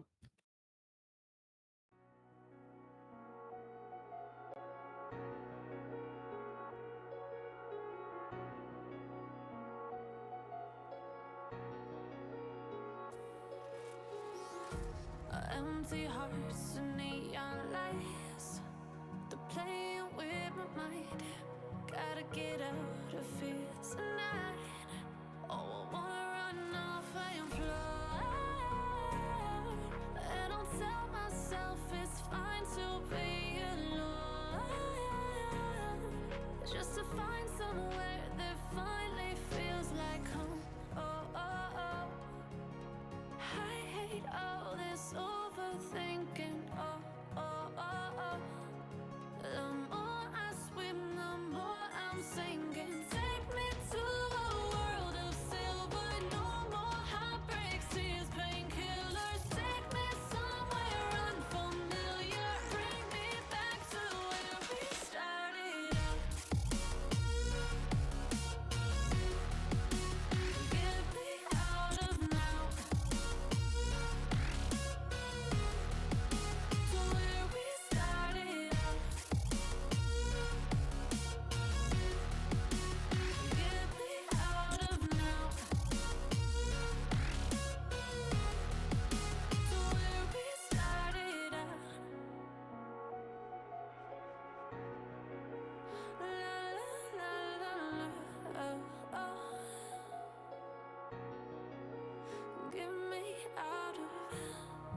broken hearts and starting fights, turning truth to lies. Gotta get up, stop wasting time. Yeah, I wanna run off and fly. And I'll tell myself it's fine to be alone, just to find somewhere that finally feels like home. Oh, oh, oh. I hate all this overthinking. Oh, oh, oh, oh. The more I swim, the more I'm sinking. Take me to a world of silver. No more heartbreaks, tears, painkillers. Take me somewhere unfamiliar. Bring me back to where we started out. Get me out of now, to where we started out. Get me out of now, to where we started out. Oh no,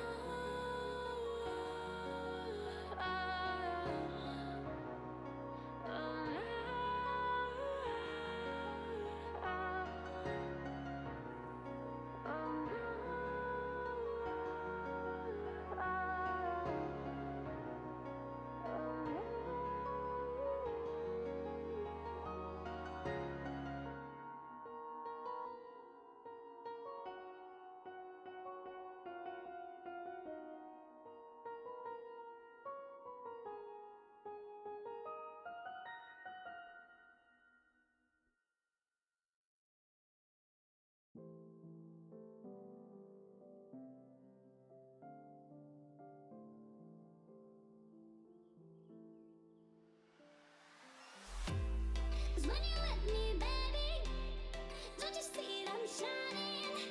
Cause when you let me, baby, don't you see I'm shining? Cause when you let me, baby, don't you see I'm shining?